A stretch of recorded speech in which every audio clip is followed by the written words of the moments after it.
If you go on the way you started,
you will be the greatest man of all time.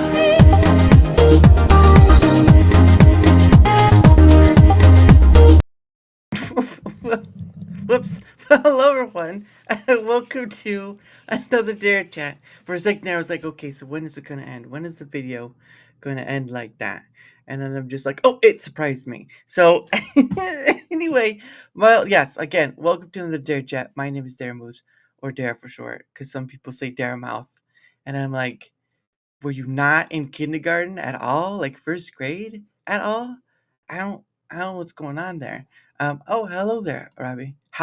Hallucinations? What? That's not how this works. What kind of nonsense is going on over here? Anyway, I am joined by the lovely uh, you're still muted, by the way. Don't forget to Yes. unmute Well, yourself. thank you for letting me know. You're okay. You're okay. So she's having issues, but that's mostly my fault because I mean I don't know my own internet like I know my own hand, which is like you never know, right?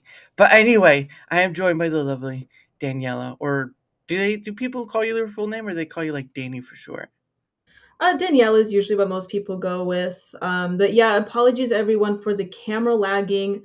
I don't know if it's on Durmouth's end or my end, but we're still gonna make it through and get through this interview. So I'm excited, and it's good to see Robbie Thurman in the chat. He's a Culturama viewer as Yeah. well. So welcome, Robbie. It's good Who to see told you here.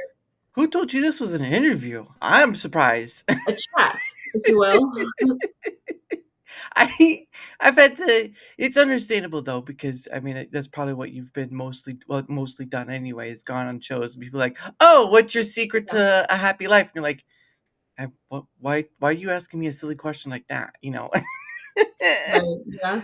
No, it's I was using the so on YouTube, right? You knew hashtags or tags or whatever, and the I use the interview tag as just part of your deal. Oh, her camera went out. Oop, hold on. Oh, is my camera out? Looks like it. Or I might need to do something. Hold on. It says it's Yeah, still on my end, so there we go. okay. See, I say Okay. the name and she reappears. But oh, where was I at? That's my fault. No, I was using the on YouTube you can use these hashtags or tags or whatever.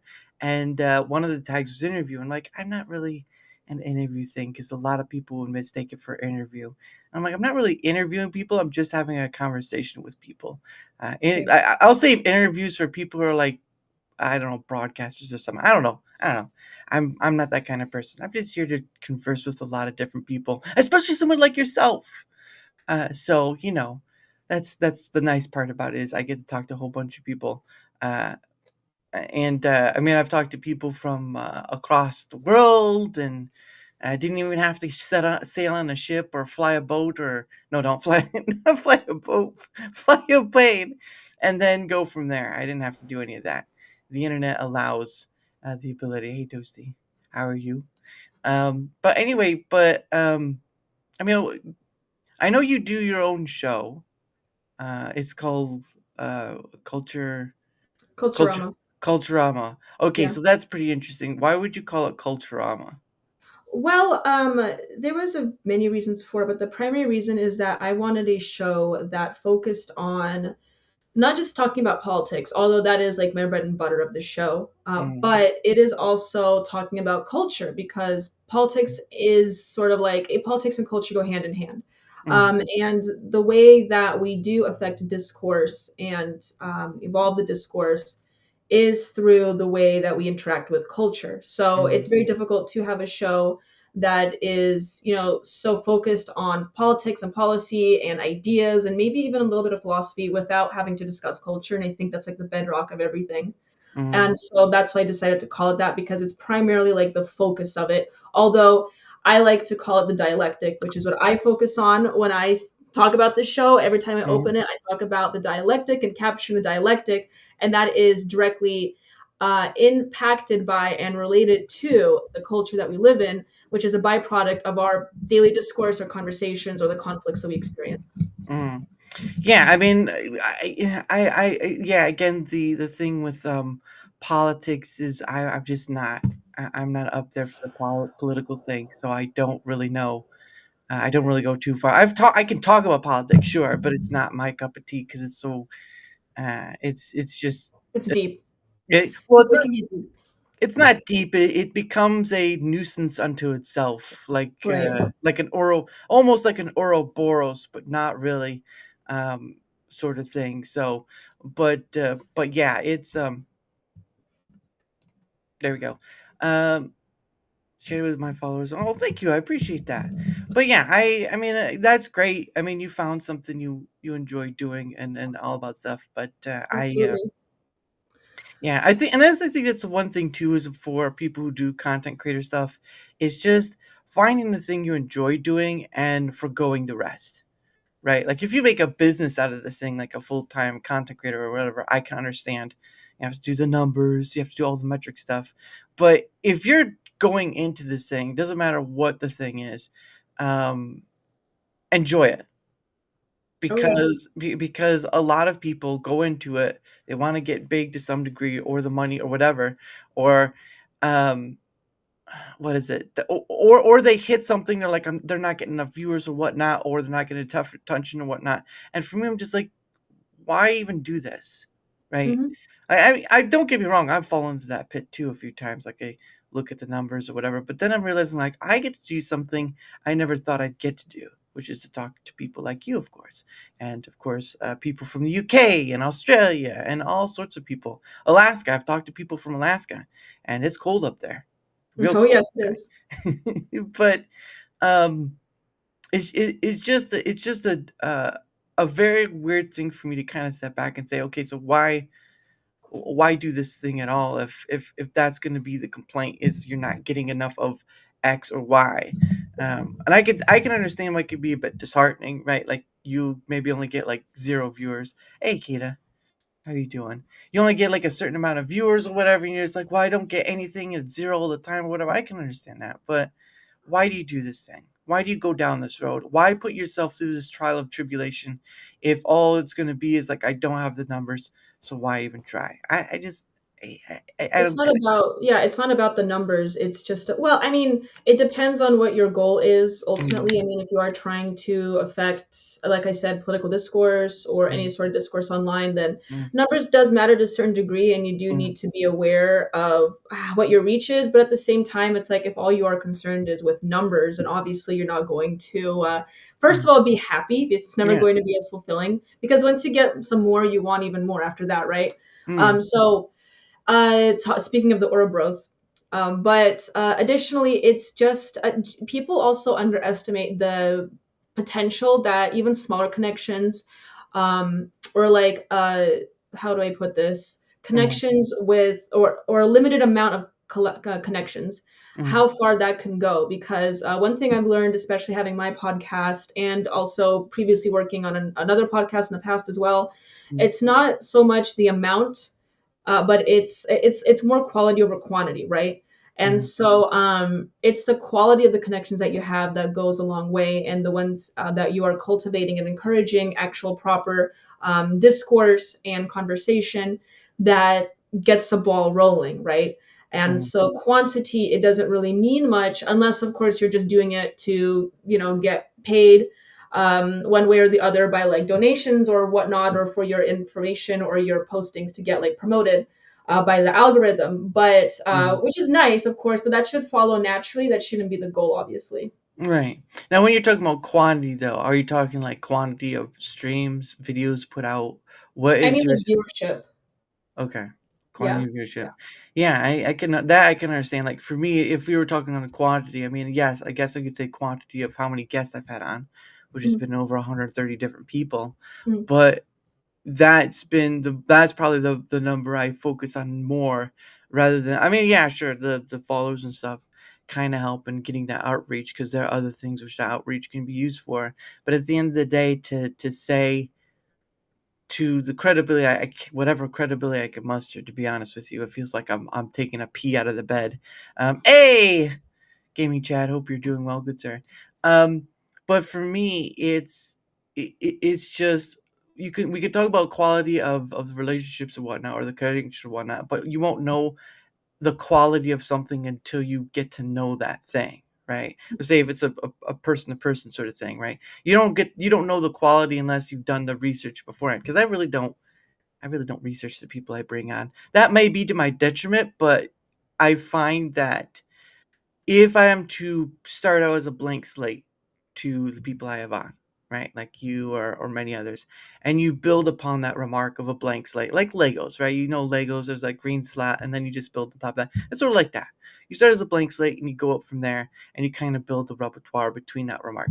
Um, so that's my perspective of it. I'm not downplaying anything of what you're saying.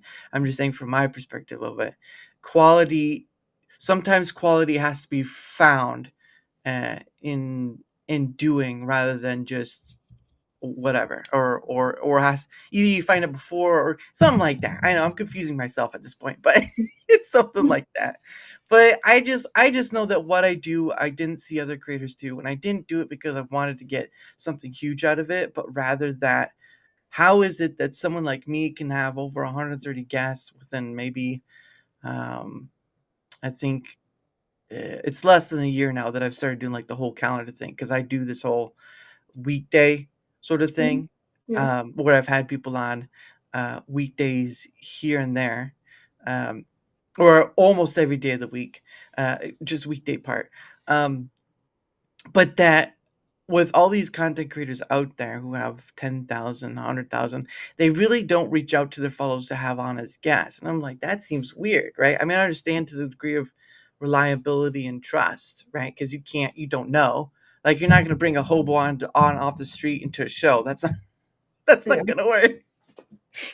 Can you imagine what kind of show that be? The government's lying to you. They got the frogs. It's like street entertainment. There you go. It's like, sir, can you please put your pants back on? No, the robots are there.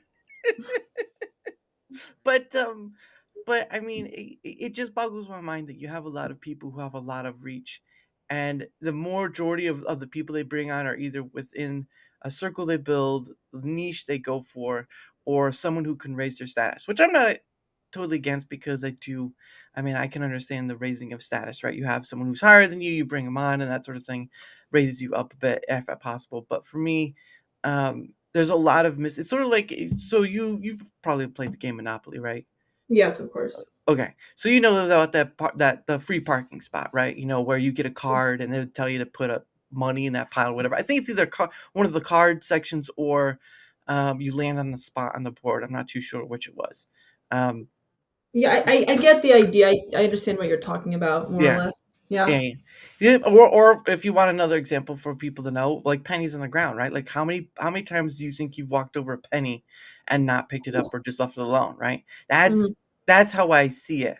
It doesn't make me perfect at anything at all. Dear Lord, I'd never claim that. But um it just felt like me that there was nobody really doing it, so I figured I'd give it a try. And I didn't start that way, obviously. Like you don't. I'm. Did you start out doing Culturama as what you wanted to do, or were you trying a few things first beforehand? I mean, I did have that vision initially, and it pretty much played out the way I wanted it to. I did have a podcast previous to it that I worked on, which is a more of a personal project. Obviously, Right. Culturama, what I have now, it is part of the a network. Mm, So obviously, there's some limitations that I work within, but really they're not that noticeable because I actually mm, have a lot of creative control. mm, More so, I would say, than a lot of people that are part of networks or part of mm, contract. mm, So I do very much enjoy it. But starting it off immediately was pretty quick. Me and the producer just had a couple conversations mm, when I described my vision, and it pretty much went on the way that I expected it to. mm, But obviously, like the first few episodes, they're obviously different. You clearly can tell that I need to get warmed up, get comfortable with the environment because mm. even though I've done like audio podcast stuff before, which is very little, by the way, it's not like Right. I've done this for a long time. Right. I haven't done anything like basically like streaming, and Yeah. be visual and have all the visual gimmicks. I don't know if you watched it, but it's like a 1950s aesthetic, so I have like all Mm, these visual gimmicks in it, and I try. Obviously, I'm still improving it, yeah. and I want to add more. So, but the first couple episodes compared to what I made last week Mm, is completely different in terms of quality, I think. And my goal, obviously, is just to have it keep continuing getting better. yeah. Well, and that's understandable too, because I know many people, whether whatever you're going for, want to continue to improve. I mean, even for me, to some degree, there's some parts of what I want to do to improve, like my Rumble Squared, which is sort of taking ground floor level data from survey I did, and then of course having people on to sort of find what the big issues or wish list things people have, and whatever. And so that's kind of a point to improve. But for me, for DaraChat, there's not the only thing that I've done is like improvement lies maybe like my maybe just like my thumbnails and Yeah. and all that, but really there's not much because it's so open to do whatever with. There's no the importance to improve on it, for me, at least for my end, would be kind of silly, because how can you improve something that's so open that it's enough as is, right? I think I understand improvement, wanting to better oneself, quality and all that stuff. That's a lot of people, a lot of different ways in life. Um, but when it's so open and free, that improvement sort of just like it's sort of like putting on, uh, what's a good way to to describe it? It's sort of like having. I'm gonna burn myself into a hole with this one because I don't know how what to describe this. Yeah. Go It's ahead. it's Just go sort of, for it. yeah, it's sort of. You can do it. Come on. I can do this, coach. I can do this. um, it's sort of it's sort of adding something. It's sort of like having a big canvas, right? And you've done like Bob Ross. Let's do Bob Ross, right? Yes. Yep. You have a Bob Ross painting. You've done all this stuff, and then sort of way along the way, some guy who knows nothing about Bob Ross says, this guy's stuff is crap, and starts adding stuff to it. No, no, no, it was great as is. That's basically what DaraChat is to me. Is that there's some things you could throw improvement at, but at a certain point, it really is as good as is. And I think there's a line of improving to a scope and then contentment, right? Mhm. I Yeah. I imagine I imagine there's a line of that everyone has to some degree. But for me, it's just there are a lot of people that become discontent, and you see some of them like content creators who burn themselves out trying to, like, with the YouTube thing, right? They're trying to upload a certain amount of videos every week because they gotta stay in that monetization factor, all this stuff. It's just a lot of burning out things, and for me, um, I don't have to do like the like the like that everyday There you sort of go. thing right there, Got right? the schedule out. Yeah. Yeah, I don't have to do that. I don't have to do that at all. I choose to do it though because the weirdest thing is that there's something here that says keep going, Yeah. because if someone like me in less than a year can get on over 130 different people from all over the place,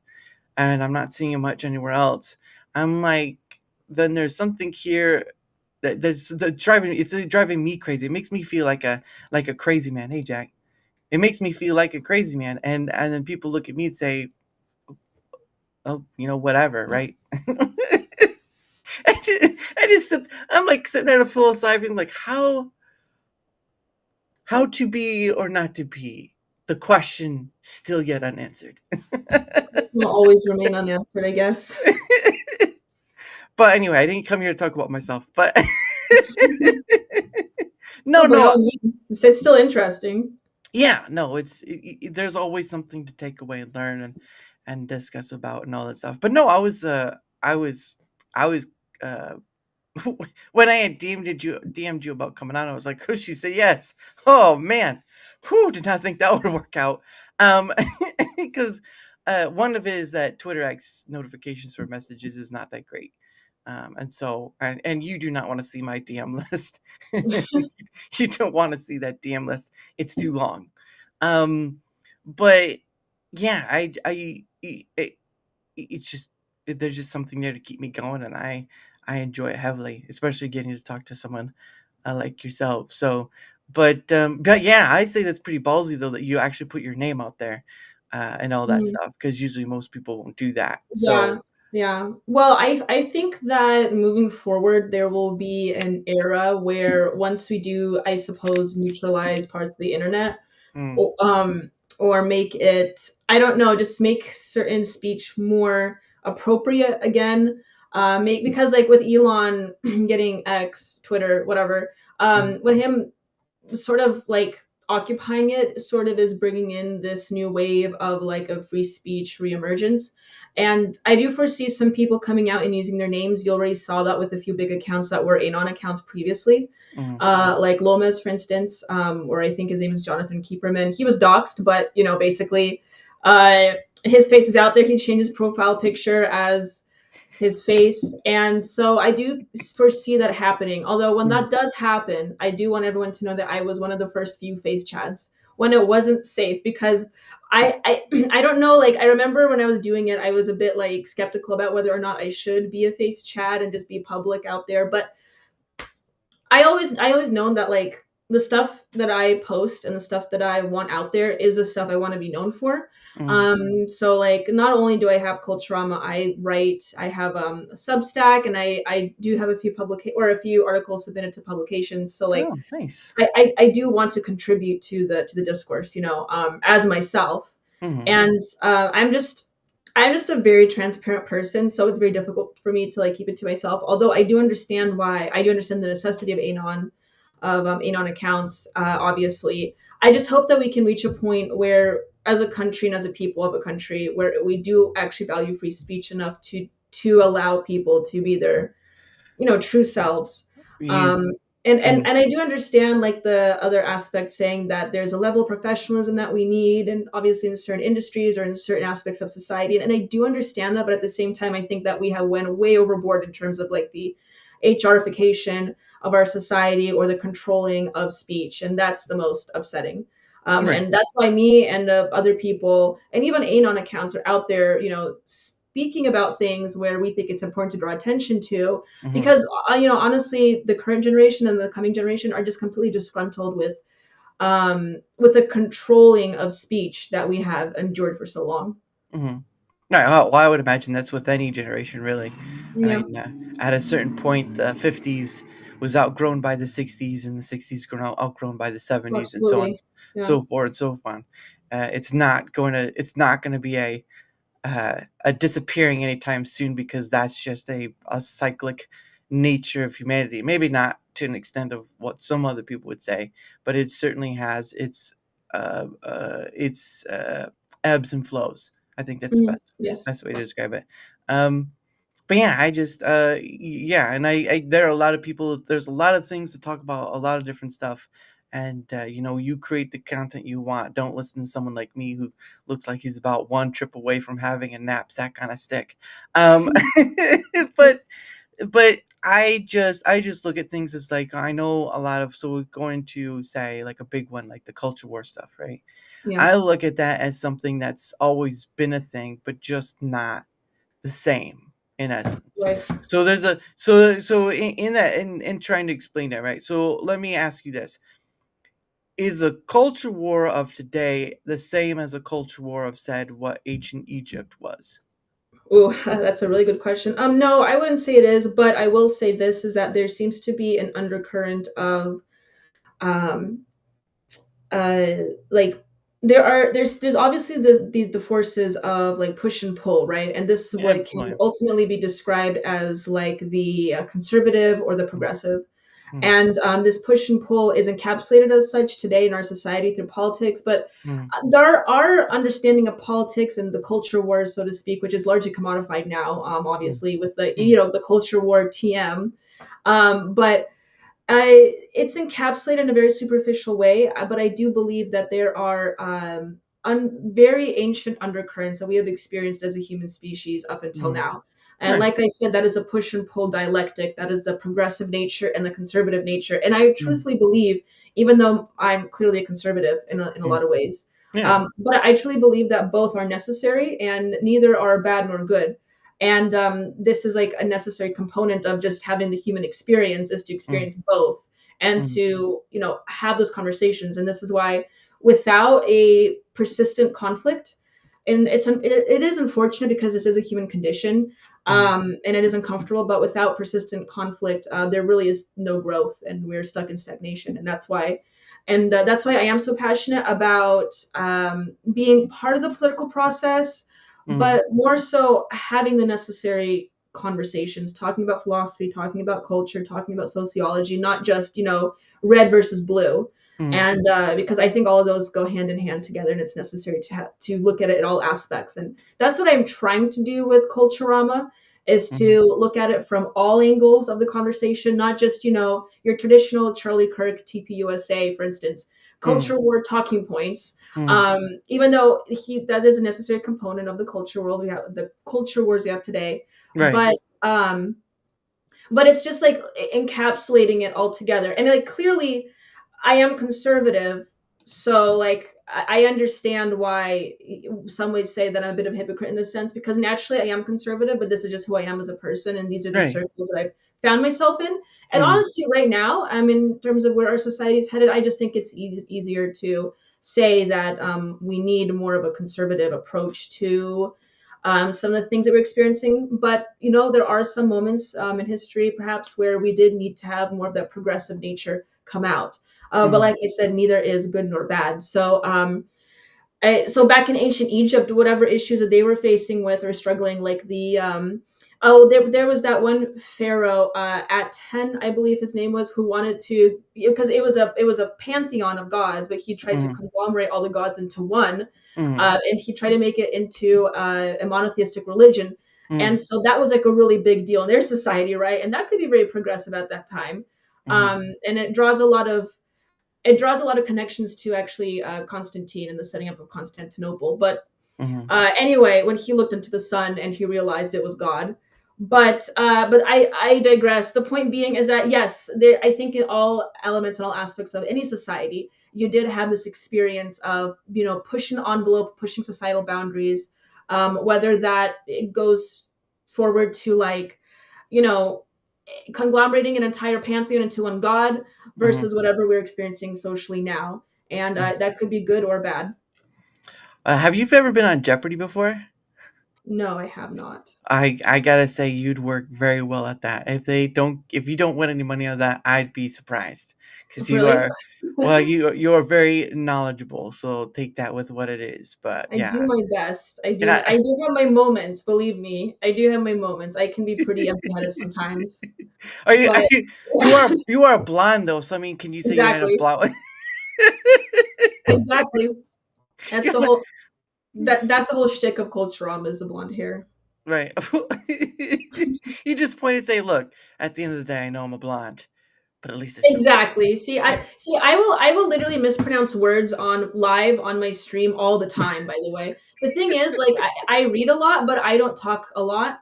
in Uh, public. So I will read things differently in my head and I'll read them differently out loud. hmm. And then people will like correct me in the chat. And I always just say, hey, English is not my first language. I Oh, fall really? back on that. Right, 'cause Russian is actually. Oh, Russian is really? my first language. Yeah, yeah. Oh, you be my So second that's my person then. excuse. Yeah, that's my excuse. And then I'll use the blonde for some other thing, I bet. Yeah, you're the second person I've had on who's from Russia. Well, the one person I had is in England, so she lives over there. But she's also blonde too. So what does that say? Mm. God dang it! Two blonde Russians. It's the worst joke ever. Yeah, because then it'll be like, "You come from Mother Russia, right?" I know I'm a bad person. I apologize. Oh If you no, can't it's understandable. if you It's can't fine. if you can't have fun with it a little bit at least, then what's the point of even trying to do a fake Russian accent? At a Exactly. at a certain point, Alan Cumming did a fake Russian accent, and he's Irish. All right, so don't give me that, okay? Um, but yeah, I just try to have fun with it. But no, it shows even if you mess up at times, it shows that you are well. It shows what you have principle. Obviously, that's a big one right there. Mhm. But it Yep. also shows you that you have a learning ability that you have honed to a point that at least you can speak upon the matters of which interest you enough to speak upon politics or culture war stuff. Where Alan Cullen Scottish. Okay, I apologize. Scottish. All right.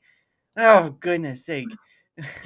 Nomad She Johnny writes, I need more than 10 I don't know what is happening with my camera. Everything was unplugged when I left for my trip to Wisconsin.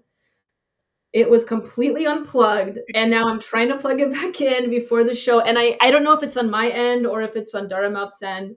I will try to get it done by the show, but you guys will have a fun time. I'm sure screenshotting all the shots of me talking. There's been a lot of fun ones that have already come up. I saw.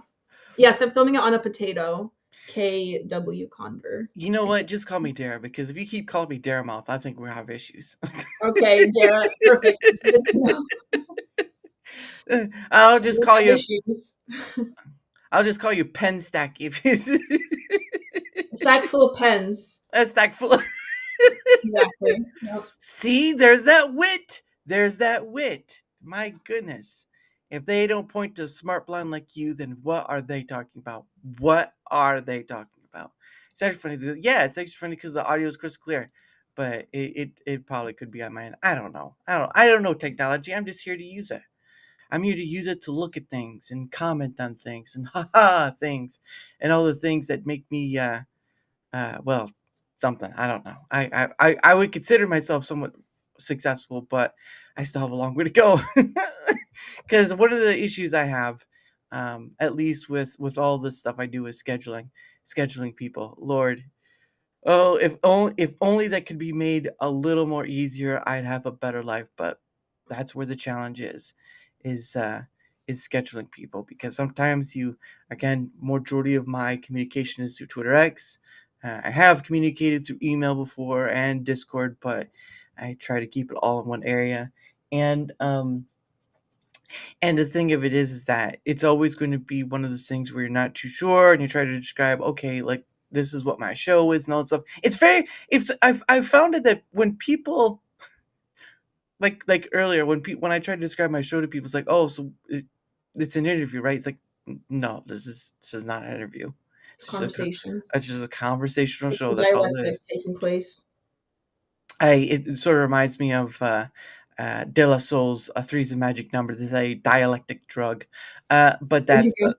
another thing for another time. But Yeah. no, it's when trying to describe a show, you usually say it's free flowing and all this stuff. But I think people do kind of get lost in that ability to plug one, plug two. Hey, not here. Not it's not Christmas yet. All the things that make me something. There you go. Look at that. He's got something.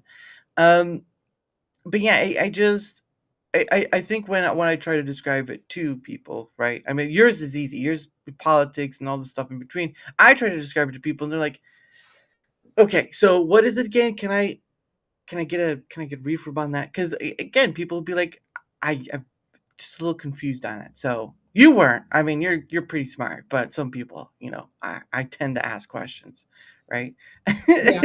Taylor's Soul reference. I know, right? I know Taylor Soul. I've listened to some of their songs. Come on now. Well, that's right. What music do you like listening to? What music do I like listening to? Huh. Oof, that is not a question to ask. I listen to everything. I think I would mostly venture to listen to. Oh man, I do like rave music. I do like techno music. Oh, I like really fast. Here's the thing. I like really fast paced music. What I cannot oh. stand is like slow melodic sad boy music. I cannot do it. I will not do it. I've tried. I've had friends that told me to try it. I can't try it. It makes me unmotivated to do anything. So I need for instance, I have to drink coffee like water just to get through the day. It gets me thinking and, Oh. going. Similarly with music, I need to constantly feel stimulated through the music I listen to. Once in a while it's good to have, like I said, I'll listen to anything if I'm in the mood. I'll even listen to country, but my go-to is like more of the techno beat, I would say. Techno, Electrica, yeah, yeah. Yes, yeah. Electronica. Chemical Brothers is pretty. I've listened to them. They're pretty electronica. Justice. Oh, I love Justice. They're like my Uh, favorite. did you listen to the last album, Hyperdrama? Yes, Ooh. yeah. They're definitely like one of my top three. Oh, Lo-Fi Girl. Yeah, she's on here. Oh, there you are. Quality girl right there. Oh, that's right. Thank you for that, Lost Tales. I appreciate that.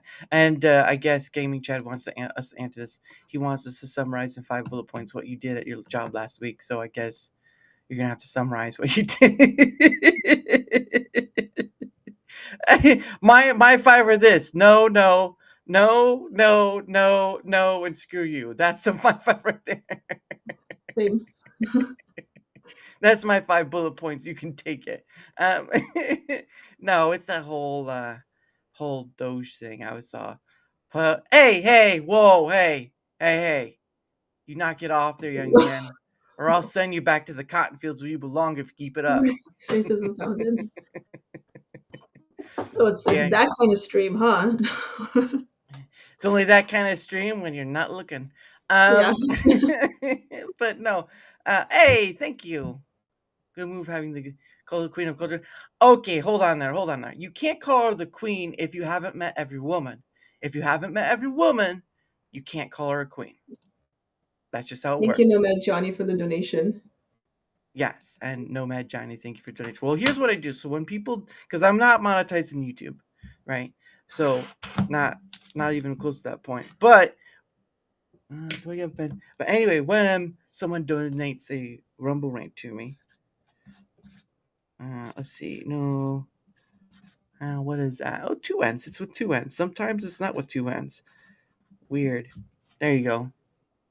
There you go, Johnny. That one's for Nomad you. Johnny, you've been written. And that's what those things are up there. Those are all Rumble rants. Wow. Okay, so you put it on the board on the wall. That's Yeah. cool. Yeah. It is super cool.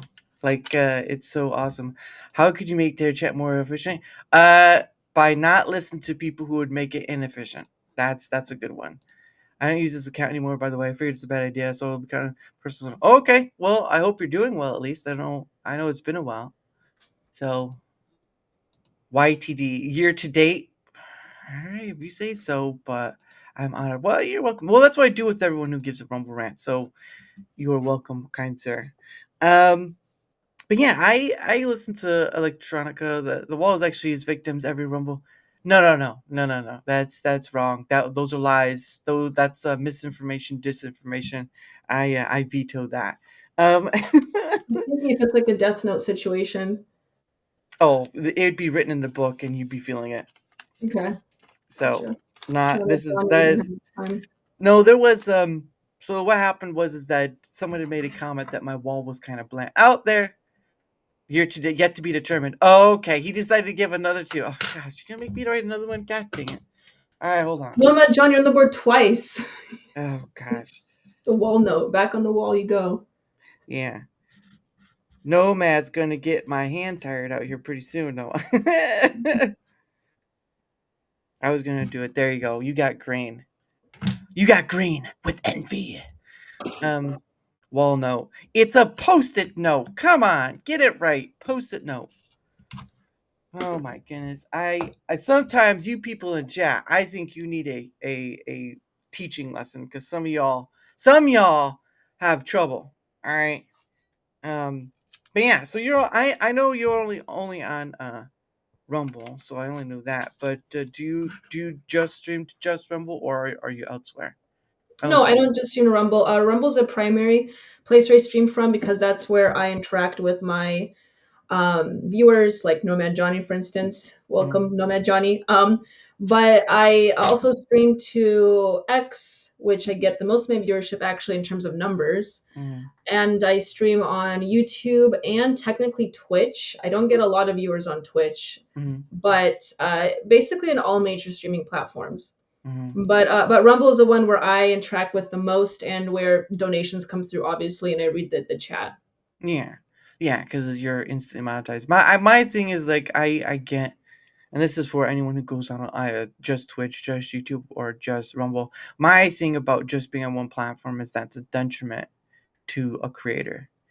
Um, I think we've all seen the stories of what happens when you're on just YouTube, and they decide to throw you under the bus and demonetize you, Yeah. or ban you for no reason or whatever. And so being on one platform is a detriment to any content creator because while I understand free speech, all this stuff, the real thing about free speech on the internet is that it's not really there per se because the free speech you can have when talking to someone in person, and then of course the consequences that can go with that depending on what you say, is not the same as free speech on the internet. Those are two very different Yeah. arenas, right? Like there's no free speech in Germany, yet you can talk to someone to Germany, Yeah. right? There's no free speech in Australia, but you can certainly talk to someone in Australia. Every country you can interact with has different rules and settings and stuff. And so to say that the internet is free speech is a lie because it's not, because you're connected to every other different country that really doesn't have the First Amendment as their whatever it is, whatever you would call that per se. Um, so it's kind of hard for me to kind of agree when someone says, "Oh, the internet's free speech." It's like I think you might need to recheck that one. And then you get a question here from Condor. Very good question, Condor. I did not even know that was an option. If it is, I don't stream Culturama on Substack, but I could find out a way to do that. Like I said, I didn't know that was an option. Can you even stream on Substack? Not that I know of. I've never used Substack though, so I'm the wrong person to I ask. guess I have to look into that. Yeah. But I mean, I have had recorded. I did record audio. Actually, I did record audio podcasts through Substack, so that's a little bit different. As far as visual content is concerned, Hmm. I might have to look into that because that would be a good idea too. I Yeah. do have a following on Substack as well, so Yeah. And yeah, is Danielle? Well, no, she's not pretentious at all. She's I don't know, very. Nomad Johnny. That's a question to ask yourself. What do you think? Oh, what? I never knew you can stream to Substack. I thought it was a journal site, journal website. There we go. Uh, Yeah. I thought he was starting to get real Scottish right there, because he was like, "I think I need a rain." No, Exactly. he's English, but it's it's just the right amount. That's right. You're so pretentious. You may think this show is about you, Johnny. You may think this show is about you. No, my keyboard needs batteries. Look, your your keyboard doesn't need batteries. You just need to stop slobbering over the keyboard. Stop spilling the Mountain Dew. Yeah, stop spilling your mouth. Stop spilling your water on your keyboard. Jack's all right. Jack's. I was responding to her question whether I thought she was. She's not pretentious. She's very ladylike. She's smart, and she'll smack your face right off, and you have to pick it off the floor. How's that sound? All right. It's not slide. Hey! Oh! Oh Oh! Come no, Jack Harlad. Jack! God dang it, Jack! God dang it! Last time I bring you on the show, young man. She has a lady here. Come on, behave yourself. Oh, I've seen worse on the internet. It's Oh, like, oh, really? Oh, really? What horror stories can the great Danielle well, what uh do you think? Oh man, you just it's so many things you can come across online. so you've And, s- so you've been given the unsolicited stuff, huh? oh well, yeah, well, every I think every like female account has to some degree, right? I wouldn't say every. There's probably those females that are like, may want to Maybe skip there's that like one. the one or two, yeah, Yeah, this that so don't not get it. that's not one. So 12 time. Well, you know what? You keep it up, and it will be good, sir. You will be. All right. Stop letting me comment on my personal account because I'm stuck with this. Well, it fits you well. You are the Lost Tales. You were gone for a while, so there was that. Did you see the rug pull? What? Did you see the rug pull and hero? What?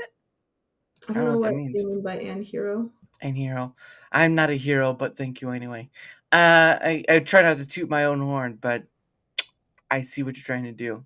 But no, I mean, yeah, I kind of hear those stories a bunch of times where you have the unsolicited. But I mean, he did. Oh, we. Oh, he's talking about a man who committed suicide Mm, online. There was a video that was, we can say suicide on Rumble, right? Is I that well, I'm on YouTube too, but I don't care.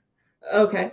So Mm, a man basically offed himself, and there was a video of it floating on Twitter mm, because he did it over $500 he put in to like I think it's crypto, mm. and he experienced a rug pull, and then he basically shot himself in the head on camera, and that was floating around last night. But that was since then it was taken down, obviously.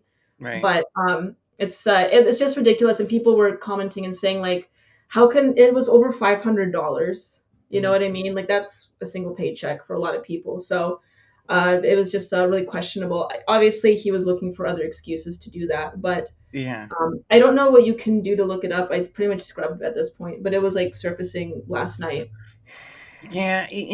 It's one of those things where I mean, of course, you have the stories of teens or kids or whatever. I think there was a story once I saw where it was a kid as young as 7 Mm, had committed suicide over, I think, school or whatever, and those stories are trying. Even if you want to include the trans stuff or whatever, I don't know, mhm. but it's a tragedy unto itself when people come to that point and they feel there's no way out beyond the scope of what do I do. Right. What do I do? Oh, there's nothing left, not my money. I gotta tell you, if you're alive, you can change a lot of things. You have ability to be as flexible as a squid, base or octopus, whichever you want to call it. Um, do you like DJT? No, I do not try drugs. Thank you for asking.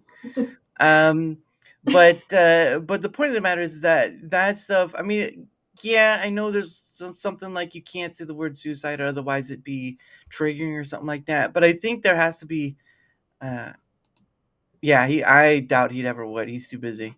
Um, but the thing of it is that that stuff still needs to be talked about because I think there are a lot of people who feel like they're not being listened to, and they go to the wrong people, or you have a lot of people who don't understand how to just listen, right? I think that's a big point is I think a lot of people want to be listened to, but there are a lot of people who don't know how to listen. And then you try to get people so oh, okay. Do you like Donald? Oh, okay. For a second there, I was like, is that like a new LSD? What are you trying to get at? This I thought you were joking the no, whole time. no. I've read the book, The Art of the Deal. So that's pretty interesting to read. If anyone else has read it though, because if no one else has read it, then that's sad fate right there. Um, but yeah, I think out of all this conversational stuff that I do, it's at least tried to help me make me a try to be a better listener. Like I try to be hospitable to my guest. When you're on a panel show, right? I don't know if you've been on a panel show, but you have a lot of people. Sometimes it's a lot Yeah, of I people have. on it's a lot of people on a panel show, and so you get all this DMT. Well, you're a one. Yeah, see, you're one letter off. See, there's the confusion right there. See, there's only a few away. We have, like, say, like you've been on like an 8 or 9 person, and you just have all these people just talking over to each other, right? You just like over here, or maybe you have a good host who's like control things. Smokes now. Uh, no, not Donald Duck. I apologize. That's not. I don't do that. Um, President. Yeah. I know he's the president, Mister. It's the Art of the Deal, the book that he had a long time ago. That's what I was talking about. Um, but it just for me alone, I've seen the kind of haranguing that does, and a lot of people want to speak up and want to be heard, but do they listen though? And that's the interesting factor of this is that you can have that many people on and everyone's talking and I don't know how many are listening. So that's why I do not only this one-on-one thing, um, but also the also my Dara's Hangout Den, which is sort of like people who've been guests on here can come back and meet other people they never thought they'd have the opportunity to, and it's sort of just 4 people total, because there's a busy enoughness to it, but it's not so busy that people can't get a conversation across, because that's a big thing that's missing from now is it doesn't matter what the topic of conversation is, it's just being to the point of conversation to have, right? I don't care if you're talking about politics, I don't care if you're talking about some weird UFO thing, it's just having a conversation, because we keep doing this thing from my perspective, we keep doing this thing where we keep focusing on the small matters and realizing that a majority of this stuff eventually just passes away, right? You do want to you do want to leave something to at least help and all that stuff, but I mean, not even legacies can stand the test of time, right? You have to Yeah. have statues and all that stuff, but even then, after 1,000 years, statues, you lose the real story of those statues, and now it's just guesswork, Yeah. right? And so all that stuff included is just getting back to the basic point of having conversation. I can't tell how many times I've had people, say when I DM them out, ask them, I was like, oh, I don't know if I have anything to say, full of anxiety, whatever. And it's like, you don't know who you're talking to. Yeah. So don't worry about that. Just take up the opportunity to come on and just have a conversation. People have to be willing to be open to it, right? I know there are some things you have to be careful of, right? Bad actors or, um, just a certain things, but people need to be willing to be open to having a conversation, whether it's one on one. Mostly, I would figure just one on one, because having too many people can ruin it. But just be willing to open have a one on one conversation about whatever, because that's a big. You want to talk about culture? That's a big part of culture that just disappears in the void of politics, entertainment, and all the things down the line. Just all that. That's my perspective, though, so I can be wrong. But at the end of the day, that's what I see being the big miss of it all. As if her favorite, and there he goes. Who are you? He hasn't paid me money at first. Robert Kennedy, the Falconer. Yeah, I know him. Well, I hope you do. And that's just. she's on. People keep She's saying on. on how it's freezing up every time, every 10 seconds. She's on the old Hubble telescope. That's Yeah. where she's at. She's on the I'm old off in space. telescope. A beautiful ship. I, you know what? Get your thumbnail pics in now, because this is probably the only time you'll ever get something like this. So behave yourselves. All right, Oh, jeez. They're gonna take behave yourself. screenshots. they're gonna meme you to death. That's the new Yeah, thing. that's the upside of the stream and then the laggy camera. Yeah, Yeah. the Sphinx lost its nose after 1,000 years, and see, and you'll never know why. And you'll never know why. It's streaming from 2008. How is the past? How is the past? Much better than today. Oh, well, that's a difference of opinion, because people could have been saying that back then too. It always goes back, yeah. Yeah, it always goes back. Lo-fi Danielle. You know what? This is chill. Lo-fi chill Daniela. That's what it is. She's stuck in an endless void of internet tubes. Yeah, you know what? She's on that. She's on that pneumatic tube thing, and she's like that 1 megabyte sort of ordeal back in the day with the old computers. You remember how you'd see like these big pictures of what the first computers used to be? They used to take up like a whole room, and Yes. now Yeah. they just fit in your hand like Yep. this. It's crazy. Oh yeah, it is. And the funny thing is that the first what was it, cell phone or smartphone was inspired by Star Trek. So there's that. Oh, It's 56 dial up. You know what? If this was 56 dial up, I would be in trouble. All right. We there would be no show. There would be no show at all. It'd be like literally me right now. you you would you wouldn't get anything. You would get, well, we can hear your voice. That's the most important part. If you can't hear her voice, tap on the microphone. Your own microphone's not hers. That's a little too creepy.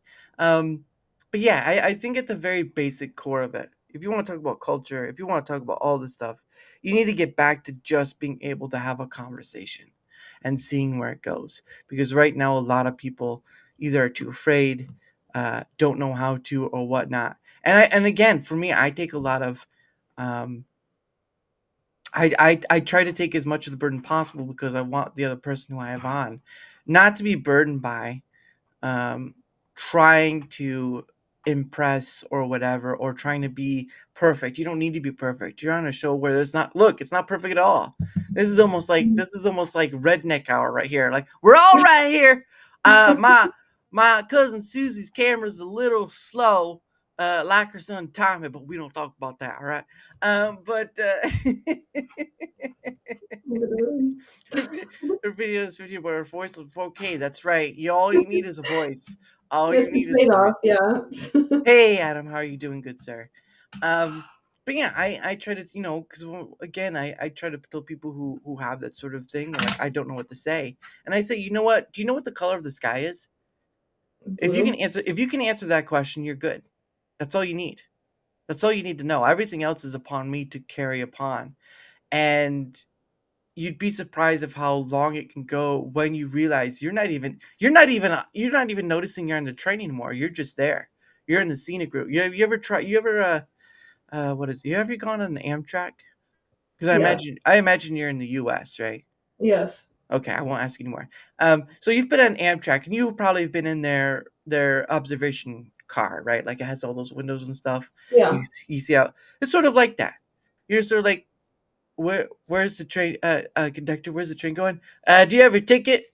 Yeah, it's right here. Do you know where the train is going? Y'all have a good day now. Where? Hello? Is this thing on? Hello? Is it day or night? Look, no matter what, as long as you can answer the question, the color of the sky, you'll be all right. Joe Rogan at home. I don't know. I've heard some people say that to me, but it's like Joe Rogan has. I mean, I know he's probably had. So I mean, majority of the time I've seen Joe Rogan, he's usually had someone who's on a high, well, maybe that too, but more like high perspective of PhD or whatnot.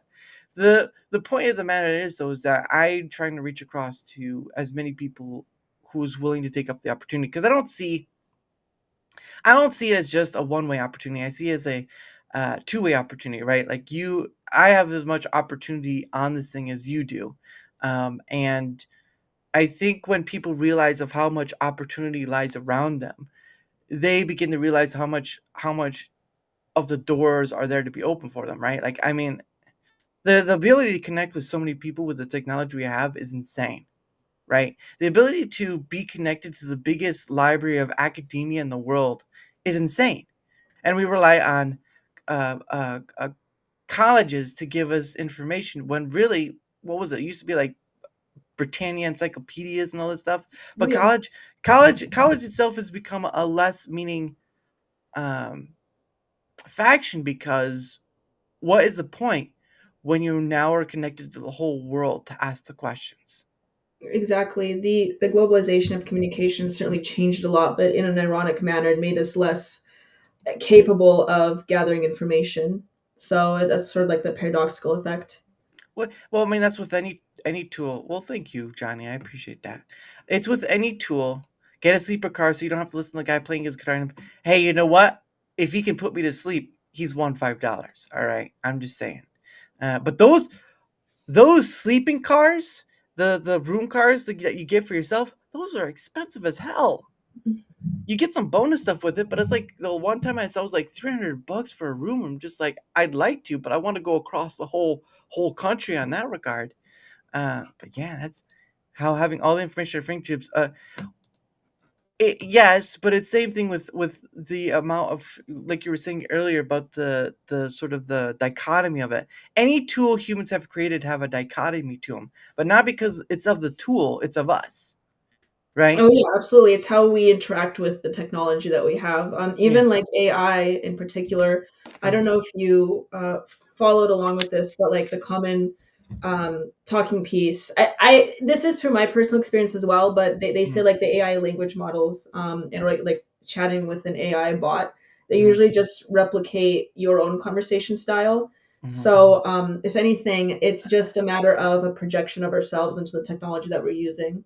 We're just mm. reaching a point where it's more advanced now, and it's literally like talking to a person. Yeah, it's. I mean, well, the whole thing with Grok that came out not too long ago. That was interesting. But yeah, I mean, again, people. I get people's discernment of and all that stuff, but at the end of the day, the toy is out of the toy box. The genie is out of the bottle. Pandora is out of the box. You can't put it back. Yeah, Once it's no different than when the first gun was created. You're not gonna be able to put it back in the box. There's no way. You can make all the gun control laws you want, but it's not going away because you wish it to. It is there. It is now a new tool for anyone to use, good or bad. And that's the juxtaposition of creating new things is that tools, no matter what the tool is, right? You could a garden hoe as much as killing ability as say a pencil. And I watched John Wick for that, so don't you at me. Don't you at me. Um, but the but the point of the matter is like anything, all tools have a dichotomy, but the dichotomy does not lie within the tool. It lies within us. You could go and bury a gun out into a forest and leave it there for ages, and no one would ever, no one may ever find it. It has no will of its own. It's a extra. Uh, what is it called? It's an extension. That's right. It's an extension of the individual using it. correct. Yeah. Is Projection and or an extension, yes. Is it possible to put the toothpaste in a tube, open the other end? Yeah, okay. Oh, yeah. All right. Okay. There you go. Ha ha ha ha. Ha. There's always a way. Human Uh, ingenuity. Yep. I hate that. I hate that it's true. But yeah, I get understand again the generative AI and all this stuff. But at the end of the day, what are you gonna do about it? Oh, I hate AI. I wish it went back. All you can do is either learn how either abandon it completely or you learn how to use it for your advantage. I don't know what to tell you. It's not going back. I don't think it means the AI isn't necessarily controlling us. If it is on wars back at us, well, I mean, it's sort of like you spitting in your own face and calling it good. I think Mhm. that's how it is. Just saying that because he is AI himself, you'll never know.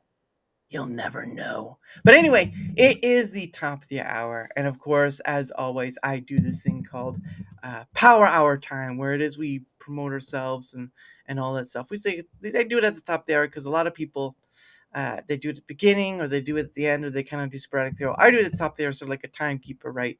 Um, so because it kind of gives us a point of break and then go. So anyway, is anyone have you ever seen his eyes? Yes, she has, and she didn't say anything about it. So there you go. But all your link, I believe your link tree's down below. You already saw that. So if you'd like to promote yourself in your own way, or as they say, sell yourself, but not like that, the floor is yours. Right. Yeah, so someone did, I believe it was that Adam account, posted my link tree, but oh, there you go, Adam Gray. Thank you. That's my link tree, everyone. But best way to contact me and see what I'm doing is through X. That is, you can In the just link, find that at DC Pensac. or in So the link tree. yes, it's in Yeah. the link tree. Mhm. And if Culturama is in the link tree, so you can follow Culturama there, or you can just look up Culturama on Rumble. Also, if you want like a deeper dive into my writings, I do have a Substack. You can just look me up under Danielle Pensac.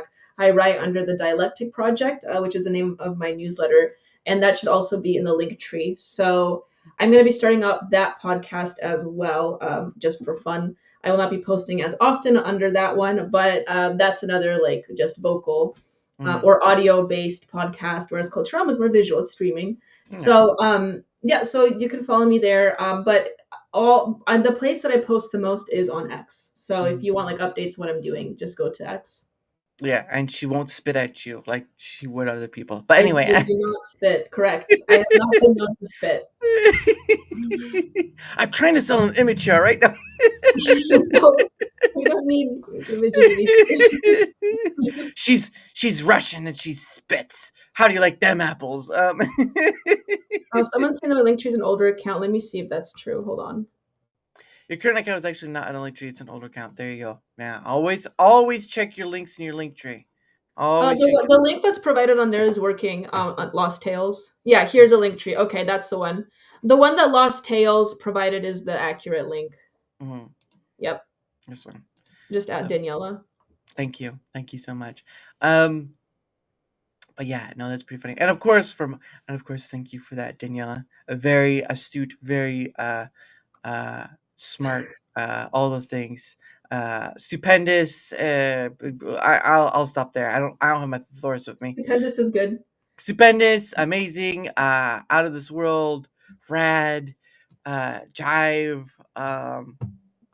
Marvelous, maybe. well, there you go, marvelous, absolute, fantastic. I mean, I could go all day long with this. You just tell me when I want to stop. On X, not. Oh, okay. There you go. Wait a second. Is that Linktree have the wrong Twitter account? Is that what they're saying? It says I'm getting Pensac Daniela on X. No, that's before. Okay, let me give you guys a link to my X. Hold on. My at, because that I did recently change my at because I didn't like my full name being. Here's my at, everyone. Her at. Okay, can you? Her. Yeah, I got it. Okay, that's my at DC Pensec. Follow me on that Twitter, and thank you for letting me know. I will update my link tree because I totally forgot about updating my link tree. There you go. He's got it for you. Look at him. He's already ahead of the curve. The Lost Tales is on top of it. Thank you. He's always on a lot of top of things: a car, a building, a mountain. I'm just gonna Let's just put leave it it at that. Yeah. Let's just leave it at that. He's on top of a spaceship. I thought he was on top of a moon once, but I think that was a lie. But anyway, that's what I'm here for. That's right. Well, that's what you're here for now. You weren't here for previously, so count yourself lucky.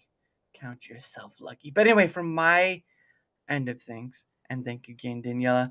Whether you're on the Rumble side, whether on the YouTube side, if you wouldn't mind leaving a like, sharing the content, leaving a comment, or follow, anything that helps with the engagement factor is much appreciated. Because again, guys, not only does it help in being seen more, because that's what all creators want too, it also helps in having other people on, like Miss Daniela, like Panda Sub 2000, like The Real Tomby, and like so many other people. At the end of the day, over 130 different guests and growing. Actually, 130 different guests over is from a last count from a while ago. I haven't recently counted yet, so I don't know where exactly I'm at. So I have to go and count. I have to go and count later. I can count well, though. 1, 2. Nice. No, that's pretty good. Mom said I was special, and I took it with that. But anyway, any help with the engagement factor on either Rumble or YouTube is much appreciated. And of course, I have a link down below, my own link tree. And you can click on it. You can find my Twitter X, email. I have a Discord, but mostly just for DMing. You can go there and find myself. If you, in all earnesty, would like to take up the opportunity to come on DaraChat, like the lovely Daniela here. She may be a stick in the mud blocky, but she's still just as good. If you want to take up that opportunity, guess what? There's a comment section down below on either end, or you go to that link down below and you find me contacting. I've only had one person goes to the links down below to find me to come on the show, and his name is Slinger Games. He's a Canadian. So how is it an American can't do it, but a Canadian can? You tell me, guys. You tell me.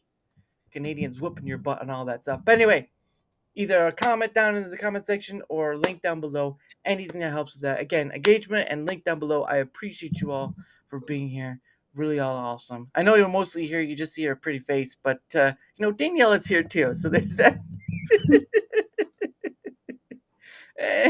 I will go on the show, but only right now and never after. You know what? That's a lie. I know it's a lie. And you sly dog, you. I was on the moon. It was not a lie. I have a penthouse there. Lies again.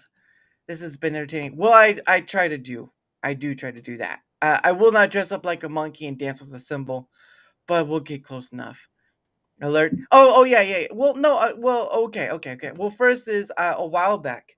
So a while back, Saturday, this past Saturday, I did before we get any further, this past Saturday, I did my thing called Rumble Squared. Again, like I said before, it's my try at doing a roundtable of sorts. It's collecting um, ground level data on the issues and wish list stuff that people have of Rumble.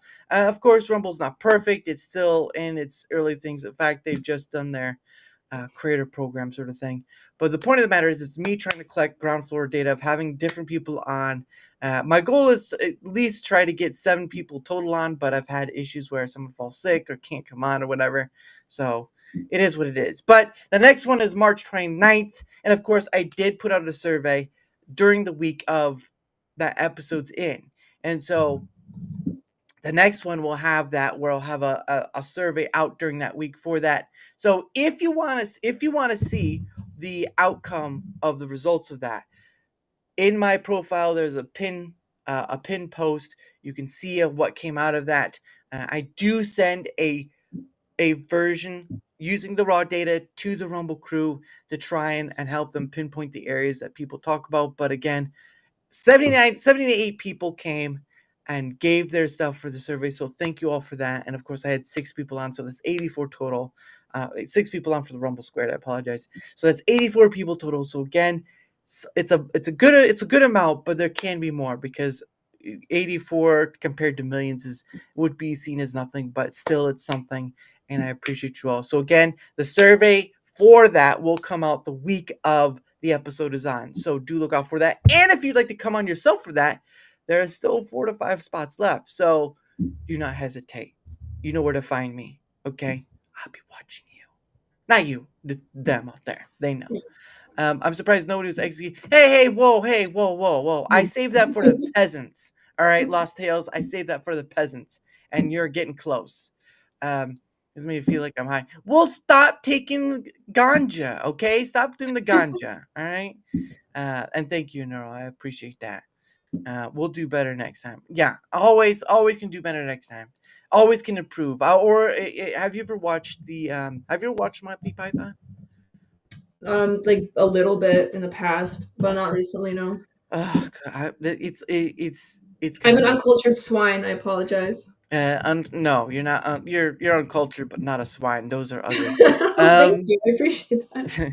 But no, one, because there's the TV series and the movies. But during the TV series, you have like one of their skits. John Cleese says, "Overcome, adapt, overcome," and dang it, what was it again? I think it was adapt, overcome, improvise, or something like that. I'm gonna have to look it up. Adapt, overcome. Gotta spell it. Improvise. John Cleese. Monty Python. Oh dear, that's a lot to. Improvise, adapt, and overcome. That is the. So, Yeah, that is the line he says. That's the phrase he says. It's often associated with military context, but again, improvise, adapt, and overcome. So if you guys ever feel like being down and don't know where the logical sound is, improvise, adapt, and overcome. Because that's what I do. He's not taking ganja. He's taking DJT. There you go. That's it. That's it. that's the That's what he's strongest, taking. yeah. That's the That's the strongest drug. strongest. I'm positive I'm not on the ganja. The one I got you. I'm not either. What are you talking about? What are you talking about? I don't take drugs like so many people. All right. So even though I was a skeptic when if you're no longer a skeptic, if you're no longer a skeptic now, I appreciate that. Thank I you for do. coming, Nomad Johnny. It was good to see you here. Yeah. See, she appreciates that. Let everyone give a clap to Joe Nomad Johnny for Thank you, coming. Nomad Johnny. We appreciate you coming, and for goodness sake, thank you for the rants. Look at that, Nomad. Whoop! Oh, I dropped it. There you go. No, Nomad Johnny was nice enough to do that. So thank you again, Nomad Johnny. And everybody clap. Yeah, everybody clap. Everybody clap. We're gonna clap for Johnny. Next time he comes, though, we're gonna boo him. Next time he comes in the chat, we're like, boo, boo. And he'd be like, "Why are you booing me?" He's like, "Well, you got clapped last time. We have to at least balance it out." It's a dialectic. Yeah. It just it'd be the funniest things ever. Like, guys, don't do this to me. I'm fragile. Your mom said it was fragile too. Oh my goodness! But it's all about having fun. Delta Alpha, Romeo Alpha. I know what that spells. I get you. Goodness sake. Um, but yeah, I just do 3 shows. I do this. I do Dara's Hangout Den, and I do Rumble Squared, and it's working out so far. I think three is the magic number, and that's what I'm gonna stick with. The harder one, what? Three's pretty good. Yeah, Yeah. why? What's better than 3? I guess four could be better than three, but I think three is like a really decent, keeping a good schedule. It's not like too little, but it's not too much. Are you with 4? Are you trying to tell us something there? Are you trying to tell us something with 4? No, I stream 3 times a week as well, so Okay. Yeah, I do this about, like I showed my calendar. I do this about almost every day. Well, not I do take holiday stuff off and mhm, family event stuff off. Those are more important, but when that's not around, it's mostly just a daily thing. I don't do weekends unless someone can't do a weekday. I do have a full-time job, so I do try to yeah. keep the weekends for myself. But when it's something like the Dara's Hangout Den or the Rumble Squared, I do enjoy that. So it's been pretty nice. But no, so it, your so your writings, is it just like article type stuff, like journalistic, or what is that? No, I don't really do reports on anything. Maybe if there's like a big event that occurred, I will write about it tangentially. But really, the Dialectic project, the newsletter, is focused on a more of like a social cultural commentary. I try to Mm, inject a little bit of like my own philosophical ideas in there, and the last few articles have been a bit political. mm, Inevitably it'll be political, but mm, I would say it's like social and cultural commentary for the most part. mm. So what philosophies does the great Daniela live by? Well, I will say this is that I cannot ascribe myself to one single philosopher. Of course, I'm going to rely on a lot of the greats, a lot Mm, of majority of Western philosophy, like Plato, Aristotle taught, right? So I'm not going to mm, say that I can ascribe myself to a single philosopher. mm, Philosophers that I have been greatly affected by. mm, Obviously, I think Hegel's a big one. I named my newsletter the Dialectic Project, so mm, that's a big one. mm, Another one that I personally like a lot is, let me see if I have his book here. Here it is, Schopenhauer. Let me mm, hold his book out here. mm, Author Schopenhauer, I appreciate quite a bit. I do recommend mm, The World is Will and Representation, but Volume 2, because Volume 1 is an eyesore. mm, But personally, when I read Schopenhauer, this was a philosopher that I felt like ascribed my or written down my experiences and my viewpoints in a book. mm, So I would say that that philosopher in particular was the most influential as far as not only developing my worldview, because I already developed the worldview that he has espoused. mm. It's just really good, gratifying to see someone actually write it down in a book. Yeah. So it probably means that we're somehow tapping into the same reality. But I would say Author Schopenhauer is one that I very much. I'm Schopenhauerian, I would say. So the one that I'm the most directly affected by. Mm. Yeah, and that's I mean that's pretty awesome. For that, what so for the philosophical matter, what draws you to that aspect of, in accordance to what you do with content creation and whatnot? Yeah, making content based on philosophy is, even though I would like to do that, it's not going to draw in the views. You have to find a good balance of it, right? So, like, Mm, I will obviously touch on philosophical concepts in my podcast or stream, for instance, and mm, I'll try to mix it in with more of the mainstream or more of the cultural elements of news stories and with politics. mm, So, and what I find is that all those three really go hand in hand anyway. It's mm, very difficult to discuss one without the other, unless you're talking about like very specific poll numbers in politics, or mm, particular individuals. But if mm, you're going to talk about ideology or the broad general spectrum of what politics is, or what culture is, it's very difficult to do so without seeing the influence of philosophy mm, or human thought and how that has developed throughout time and history. mm, So, as well as just, I suppose, human history as well, and the building of civilizations. Although I wouldn't say I'm as well read on, well, I do like history. I wouldn't say I'm as well read on it as the other topics, perhaps, but mm, it's important to venture into history as well. But I would say those three, culture, politics, and philosophy, make the perfect trifecta in having a conversation about human consciousness and the development of human consciousness, and where we can go from here in our present society to the next one, mm, or see the evolution of society, because that's very important to mm, do so. It's one thing to talk about the culture war surface level as it is, like mhm, some right wing pundits do.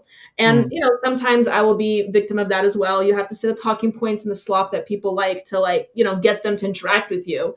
But you have to find that kernel of I don't want to say independent thinking, because that does sound pretentious, but you have to find that kernel of truth, or like philosophical inspiration that will get people to actually change themselves and apply themselves and project themselves differently in society, that hopefully will be done in a better way. mhm. And Johnny has a question for you. That's a really good question, Omid, Johnny, and I was hoping no one would ask me that one, because it is very difficult to live one's life in the line of Schopenhauer's teachings. Schopenhauer was essentially an ascetic. Mm, So he taught that if you really want to live like your best fulfilled life, if there is such a thing, because life is suffering in his view, you would have to do so by stripping off the remnants of what one would need to feel satisfied, or live comfortably, or feel satisfied. One of the main examples of this is living a romantic life, or having a relationship with someone. For instance, he mhm, was the joke is that he was sort of an incel, so he didn't really have like a romantic life. mhm, But it's very difficult for a human to actually live a life like the one that Schopenhauer is, uh, promoted. mhm, But so I wouldn't say I'm doing a great job in that personally. But the way that he articulated the world mhm, and the way that he described the world, I think, is accurate. The fact of the matter is, how we release ourselves in order to live in the world is a very difficult ordeal to do, and it's not for everyone. You weren't alive then, Johnny. You were not alive then. A new society. What's wrong with the current one? I think it's a question for you Oh, to be what's wrong honest. with the current society? I don't think it's possible to. I don't think it's possible as a human as a human species, to be content with where we are. I think that, once again, without seeking improvements, we are going to be stagnant, and our consciousness, for the most part, collectively will decline, and that's bad. And that's coming from someone like me, who's a conservative, right? Mm, This is why the push and pull is necessary, because you do need progressive elements, but you need to reel it back in. mm, So when I say new society, I just mean the evolution of society from the present one that we're experiencing right now. It's mm, inevitable; we will evolve. There's an argument where the line of history is linear. Some say it's circular. I think it's um, I think it's more linear than circular. I think it goes more forward direction, but there's circular experiences that we have mhm, simultaneously during the process, that are smaller. But I think our present society and civilization will just ever be adapting, and that's the point of really the human experience and existing, mhm. because we are addicted to that conflict, and we're addicted to improving society. Right. Well, improving is subjective because you Yes, not everyone's on the same page of what would be considered improving by one to another, that's right? for politics. Yeah, derives. Yeah, exactly. yeah. Or you have the you can have the conversation on good or evil, that sort of thing, and what is meaning to one or the other. The for me, I'm not too deep on any philosophical. Although one can have a conversation, it can be so philosophical. I think the measurable point is what majority of people can base on the information of their own personal experience, because not everyone reads history, not everyone Mhm, cares about history, mhm. to be honest. Well, maybe their own history, but even then your own history can be misconstrued because of false memories or misremembering or whatever.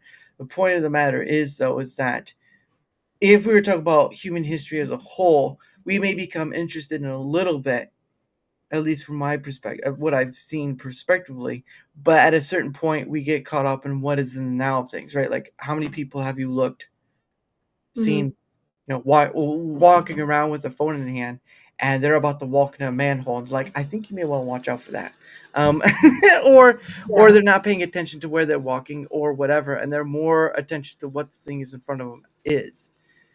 Because history, again, history can be a great study or whatever, but then again you come across things that don't make sense and that keep interrupting of what was sort of laid as what history was, sort of thing, like what you learned, what you grew up with as a kid, right, when you mhm, learning about dinosaurs or whatever. There's a change in, there's a conflict of information because it changes with what's found, right? right, Every new piece of data changes what we assumedly knew of our history. And so therein lies a bias problem, because you can have people who, was it what's the word, um is it paleontology, is it archaeology, that's right, archaeology, archaeologists, stuff like that, where there may be information that doesn't line up, and you may have someone who's biased upon that remark. And what if they don't report faithfully on the subject, right? Because everyone's biased. of course. there's, Yeah, there's no getting away around it. There's no way of, you grow up with the teaching of your parents, and maybe as an adult you kind of work your way out of that to some degree, but there's yeah, always will be something of a bias there. You are not free from it. Again, that's why things like confirmation bias and cognitive dissonance are so big in everyone, because or just the whole litany of fallacies and biases and whatnot you could find in a psychology book. Hey, yeah, thank you for that. Thank you for Batman. Yeah, the real Batman. I heard this was the real Batman, not the Christian Bale one. That was a lie. This is the real Batman right here. Keep an eye out for him. History is written by the victors. Yes, exactly. How can you know what history is true when people who, like Genghis Khan, right? Like, exactly. Yeah, there's a lot of misconstruing of historical records as well, yeah. or even just us interpreting what things occurred in history. Mm-hmm. uh, you know, and certainly there are biased historians for sure. There's even today there's a contingent of people that think that there's a contingent of people that think that even the Roman Empire didn't exist, and they're trying to prove that it didn't exist. Right. And so there's different objective or yeah, there's different objectives that people bring to the table when they're interpreting history. So it's very important to have someone that really knows their stuff and is transparent with their objective in it, and is just honest and wants to know history for history's sake. Yeah. Well, and when you and so that kind of, when you kind of go back to the point of the conversation, we talk about kernel of truth, and right, people say, "Oh, what is truth?" and all that stuff. Like Arlie just makes some from bones and pottery. Yeah, yeah. You could, if you make assumptions on a small rock without having the whole collection or whatever, it's kind of difficult. But I like when they write the history coming up some more. I was saying, just put me on the side with the robots, all right? As long as I'm on the side. But going back to your, when you talk about kernel of truth, when we're talking about that, right? Abe will be over here in Rumble May. Well, Abe is all over everywhere. There's never a time I don't see Abe, except sometimes when he's not in my chat. All right, Abe on. But for me, when you're going back to that point when you made it the conscious of talking on the kernel of truth.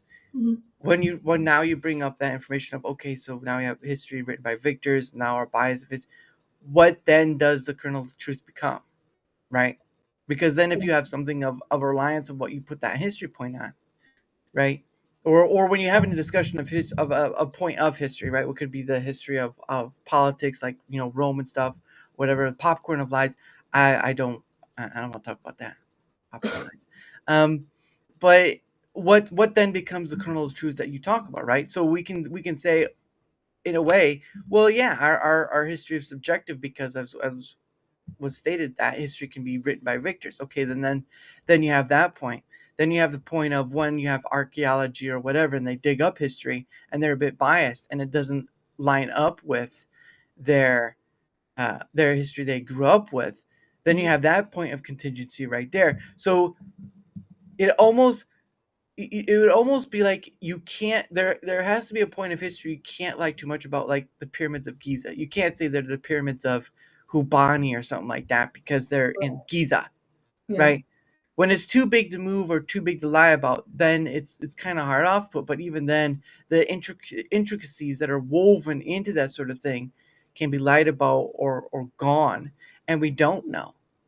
So then the question becomes, at least just on a philosophical matter, what then becomes the kernel of truth that you point onto for whatever you're discussing on, when knowing all those points. Yeah, exactly. There's obviously a lot of aspects involved in interpreting history or even Hmm. in developing philosophy where one comes across the situation where they may be a little bit, and this is something I've been challenged with for a long time, is Hmm. trying to determine what I call like your anchor truths or your foundational setting for what you Yeah. believe, which is what I think you're getting at. And I do truly believe that there is objective truth and there are objective elements in our reality, and that even manifests physically, perhaps. Like for instance, I do believe that people have a soul, and Hmm. it's just, and this is where I think you're talking about, what you're talking about can be discussed philosophically, but it's also more so just discussed and developed religiously. And I will say that I am religious, but as far Hmm. as like objective truth is concerned, we would have to perhaps discuss specifically what we're referring to. But to answer your question, I do believe that there is an objective truth. I do believe there's objective beauty, and there's an objective way to interpret the universe. There's a positive and a negative to the universe. Hmm. Um, you Well, yeah, know, yeah. yeah. So I don't think it's all relativistic. It's just a matter of defining into like what category what we're referring to. Well, yeah, I am because, like, saying a potato, Jack. Yes, yeah. people Well, are. I think the point of the matter is that it's contextual to the item of being discussed, right? Correct. If Yeah. if you're if you use if you're saying, let's go back to the kernel of truth in a historical point that you're trying to point to, right? You said some people didn't even think Rome existed or whatever, even though there's Pompeii and all that was left behind that. Yeah.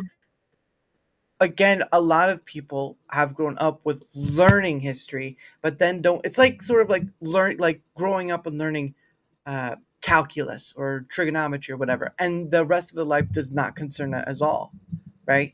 Mhm. A majority, I would think, a majority of people, not all people, right? That's a wrong way to go about it. That's hyperbole.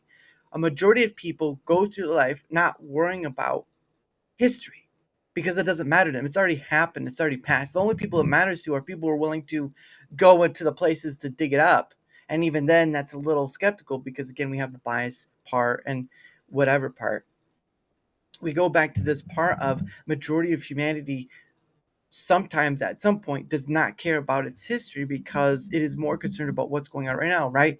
You have a family, you have kids, you have a job, you're single, whatever. The varied multitude of things of why you would not go and worry about history is just goes on for days. Because why would you worry about history if we're on the historical context? Why would you worry about what King Tut did or the contextualness of the one you the one you mentioned earlier? I don't know how to say the name. A10.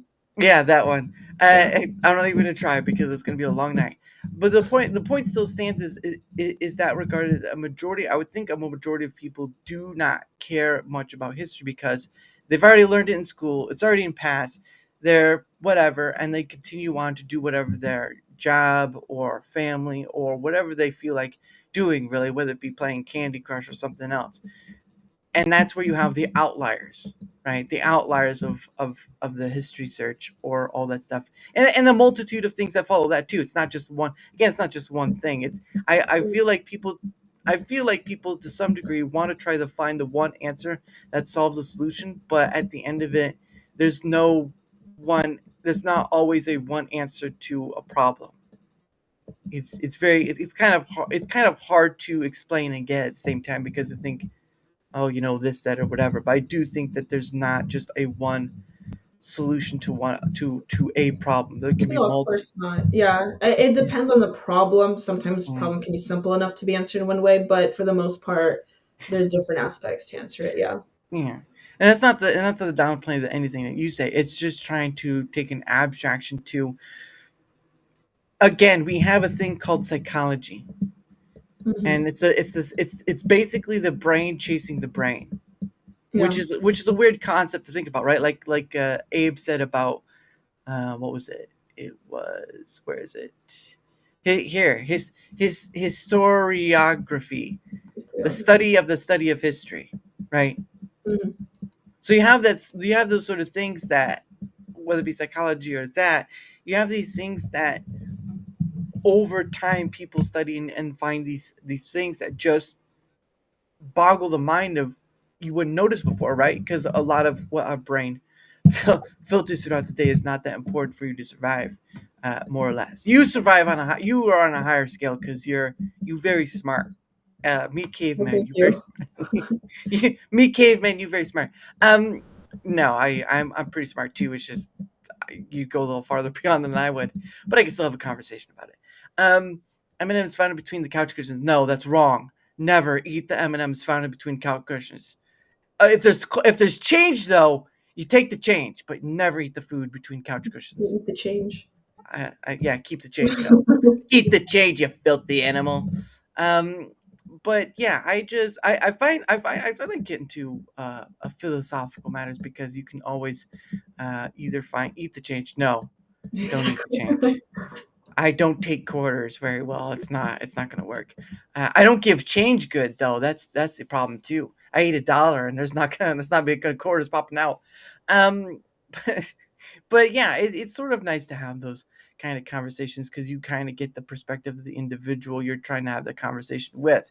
But I do think there are just some things that contrive beyond the basis of concrete, because I think there are very few concrete things throughout humanity that you can say are concrete on, and then everything else feels like shifting sands, because time you give things enough time and the history just disappears. Hmm.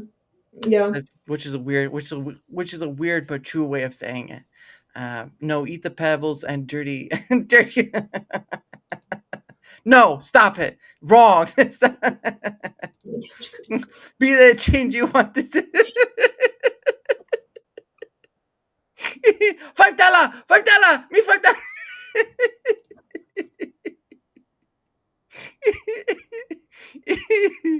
Oh man, What oh man. kids we have tonight? Yeah, thank goodness I don't have a couch. Otherwise, I'd be like, where'd that quarter go? Gosh dang it. Um, but yeah, I just find that I understand people want a solid foundation, in the sense of, maybe a philosophical whatever, but the the point I feel that still needs to be made is that whatever you're basing it on, more than not, it's probably like shifting sands. Not Yes. not, not all, not all. Again, Hmm. I don't like when people use these final words, right? People will say, I've seen people say all, everyone, nothing, all those type of words. They are and final words or finality words, and people, or you can say hyperbole or whatever. But at the end of the day, though, when you're trying to describe something or a group or whatever, people need to let those things go and making those descriptions, because those are not those don't lead to a, like you say, a truth, because those end up muddying the water, right? Especially when it comes to like surveys and not surveys, polls and all those Right. things. They just using finality words on them don't help in finding the truth you actually want. Have had your brain actually think.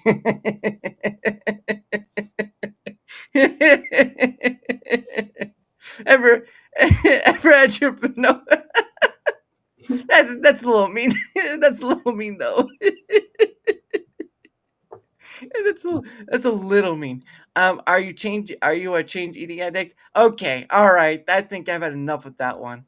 Um, hey Jackie. Who's Jackie? What? Oh, Jack. Oh, you're talking about Jack. Okay, my bad. Let me try again. No. Don't try again on my half. Don't do don't do that. It's right here. Yeah, there you go. See, there's Adam. See, he doesn't even have to make anything up. He just puts there's Danielle right there. Boom, done. Thank you. Like That really that. helps. Yeah. Yeah. That Linktree is a beautiful thing. I'm glad they made that. Well, there's also other ones too, but I mean, Well, there the are, concept, I mean, the concept of, yeah, yeah, having how all your links in one place. one link lead to all your other links. Exactly. Truly, the wonders of man have astounded us with such. It's that technology that we love so much. Yeah, I'm always looking for good ones to get people to click. It could be a challenge. Neuro, I understand the challenge, but are you willing to accept it? That's that's true difference right there. Let me enjoy it. I'm enjoying it too. Gotta let me enjoy things too. I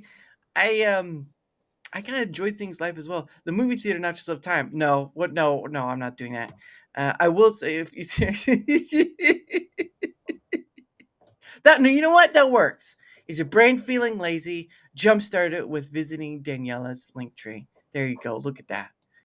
I'm updating my Twitter link right now as we speak, so when you Yeah, guys go on there, you can actually find my real Twitter. yeah. Easy, simple, easy, Yeah. and she just did it. One link to rule them all. That's right. Except it's not the one. Well, actually, no, it can be. Anyway, I getting too far past that. But yeah, I do enjoy.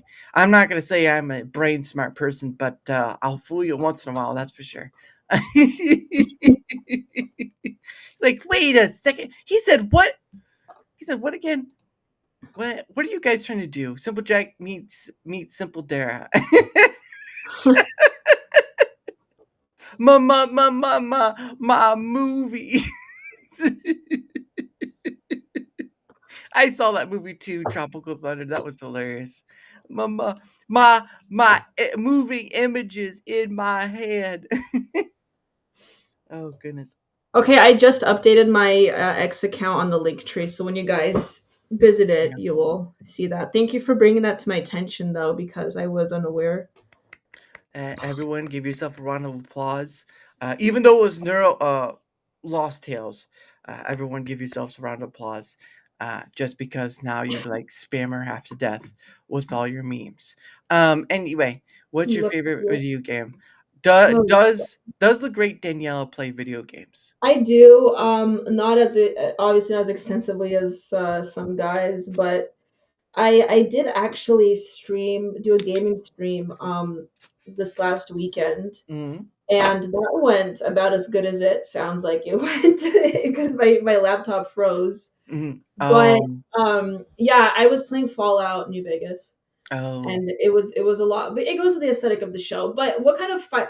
I like fighting games a lot. I love Mortal Kombat. I love running guns. I really Mm-hmm. like Cuphead a lot. Mm-hmm. But as far as like, I'm not like a huge video game person. I played a lot of SNES games growing up. And I still do. I have an emulator, so it's that's pretty fun. But I don't do like a lot of Xbox or any of I, like the yeah. the the, the big PC games. Neither Whatever's considered, I don't know. I know that the video game community can be rough, like pretty intense. So I'm not gonna claim like I'm a big video game fan. Neither am I. I bought games. I have a library of Steam, and I have a library on Epic Games and a little on GOG. and Mhm. I have over 200 games on Steam. I rarely play any games because I'm so busy doing this, or my full time job or whatever. And I, mean, there was one game I've been playing though. It was a $5 game. It's called a game about digging holes, and it's a pretty Oh. interest. Yeah, it's a pretty interesting game. But it's like $5. You're not really spending much, but it can get really addictive because you have a backyard, you're digging holes, you're upgrading your tools to dig better holes and all that stuff. I'm not that much of a Must be a gamer. gamer. 200 games on that. That was literally what I was thinking. Like 200 games, that's still a lot more than I play. It's not doesn't mean I'm a gamer though. Like they Well, stream it and all that stuff, but I don't yeah. stream any. What's my full time job? I work in tech stuff. Not going to give you anything more than that because that's about as good as you're going to get. But I do and work in tech stuff and all that. When are there going to be a little around in the bank? I live in a home with others, so no, no, I don't think So that'll work. no. I don't think that's gonna work out that way. I get a pretty good deal with my rent and stuff, so anywhere else is just way too much beyond the scope of what I can afford. So there's that. Um, but no, I mean, again, a game should just play to enjoy. I mean, you already do your stuff with Culturama, and Exactly. your writings and all that stuff. Um, but at the end of the day, games.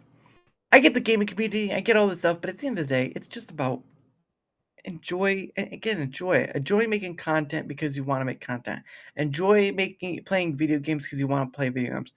Stop with the pretentious rule setting thing, like there has to be this thing that makes, yes, I guess if you want to get big you have to do all these things, but not every YouTuber or whatever has the right path that will get you to 100%. It's not a game.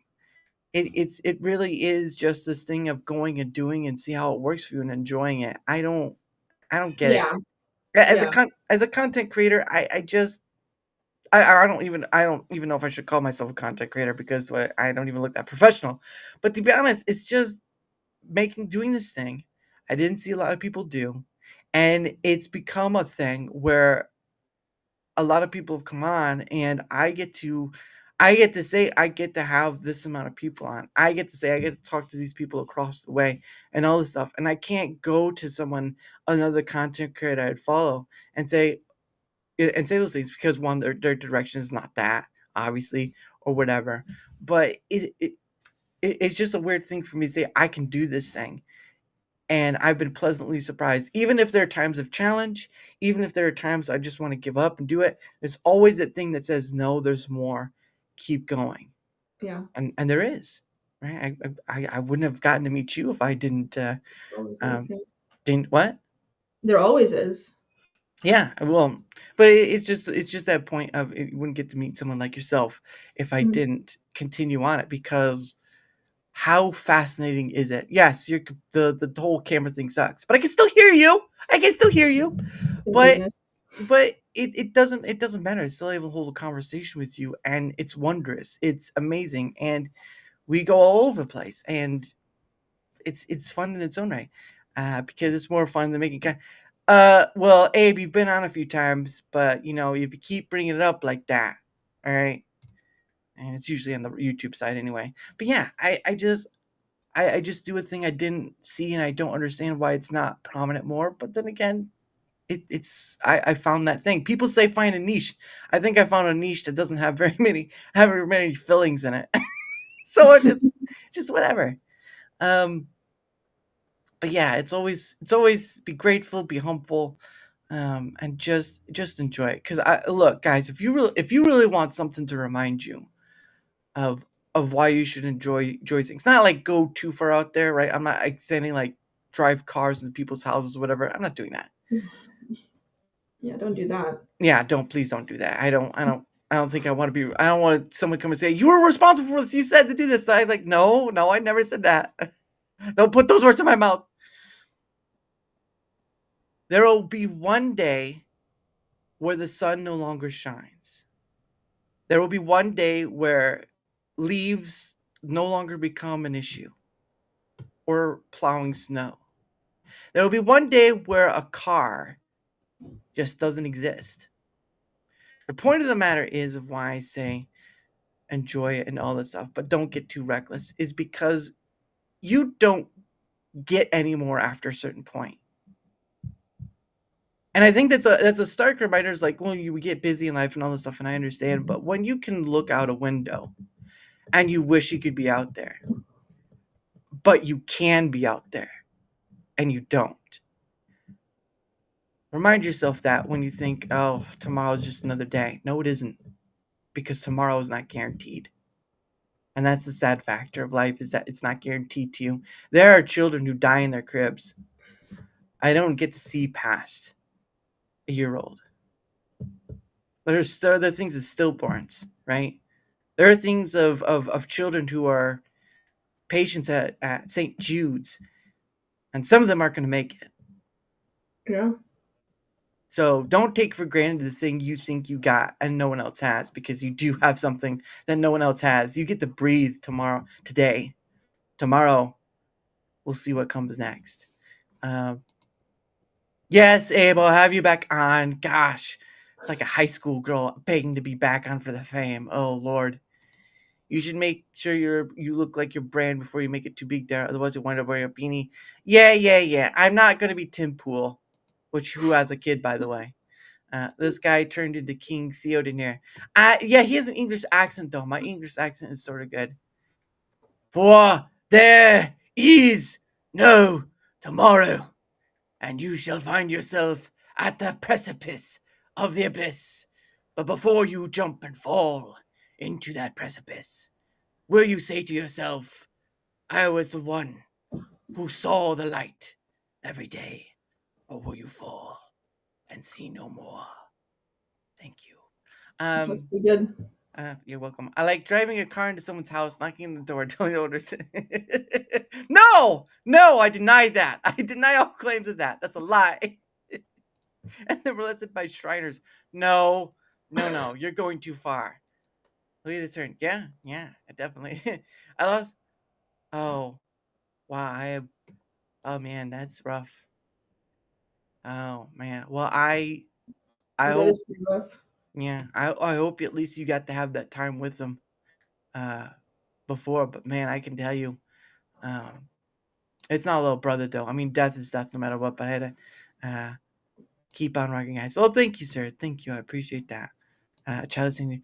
No, that's wrong. No, I don't accept that. No, but I had a grandfather who's on my mom's side, her dad, and I was still living at I was still living at my parents' house. I don't remember how old it was. It was in 2002. So that was 2025. So it's about 23 years ago. And so you hear a knock on my bedroom door, and you get told that your grandfather has passed. And they're in another state, right? They're in another state. They're about a few hours away, so it's not always able to go and see them all the time, because you're a few hours away. Stuff happens, and you're told as a kid that your grandfather has passed. Now, obviously, it's running through your head like a grandfather you never knew or whatever. And I have two grandfathers. So I had my dad's parents and I have my mom's parents. And you're told as a young kid that your grandfather has passed. And you don't know how to take that. Because you don't. I mean, I was at a great grandmother's funeral before. I never knew the person, right? You don't. If the people you don't know very well, the emotional impact is going to be abysmal, because you don't know them. Your parents might or whatever, but if you don't know them, but you come to someone you do know, and the impact is strong, and you are nowhere and somewhere at the same time. So while the impact might not have been the same as your little brother, death is death, no matter who it is. And if they were important enough to you while they were alive, the impact is not going to change. It's still years later. I don't remember. I mean, you have video recordings and pictures and whatnot, but I still don't know I would have to go back to those video recordings to remind me of what he sounded like, and sometimes what he looked like, because those things start slowly going away. So when you're in the midst of having a conversation, argument, really, of the politicalness of it, or the abstraction of just getting lost in these little Twitter X debate or social media debates, I want you to take a step back, and I want you to realize how much time you want to waste on that. Because that's what I've had to do is for myself. Is like, I get you have to defend a point. I get you have to bring something across to that kernel of truth, whatever. But how much are you willing to instigate into the manner of being right? Because I sure don't want to spend my life wasting time on that. Because I can be right all I want, but I sure as know once that sun stops shining, that doesn't matter anymore. Being right becomes about as useful as dog poo in a bag in your front porch and a slit on fire. Right.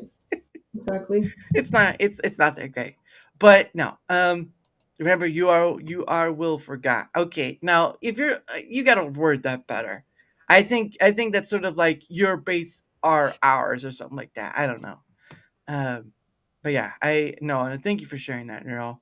I appreciate that. But yeah, I think through all this, whatever part of parcel you're on or whatever, don't forget it's limited, and it's not worth bogging yourself down into the fights that don't matter. Make the fights that matter count, but make the fights that don't matter nothing, because that's what they are.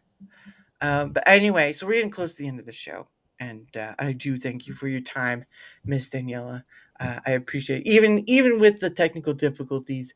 Even with You the technical difficulties, we even with still the get the best of it. I'm gonna take lots of screenshots of this stream. Yeah, even with the technical difficulties, you're still a ray of sunshine. So take that with Thank you. I consideration. appreciate that. You're welcome.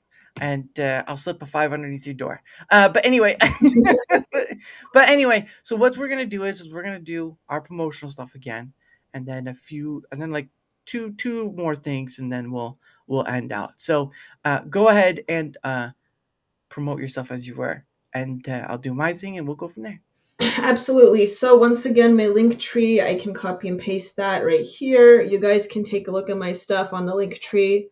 Let me see if I can send that in.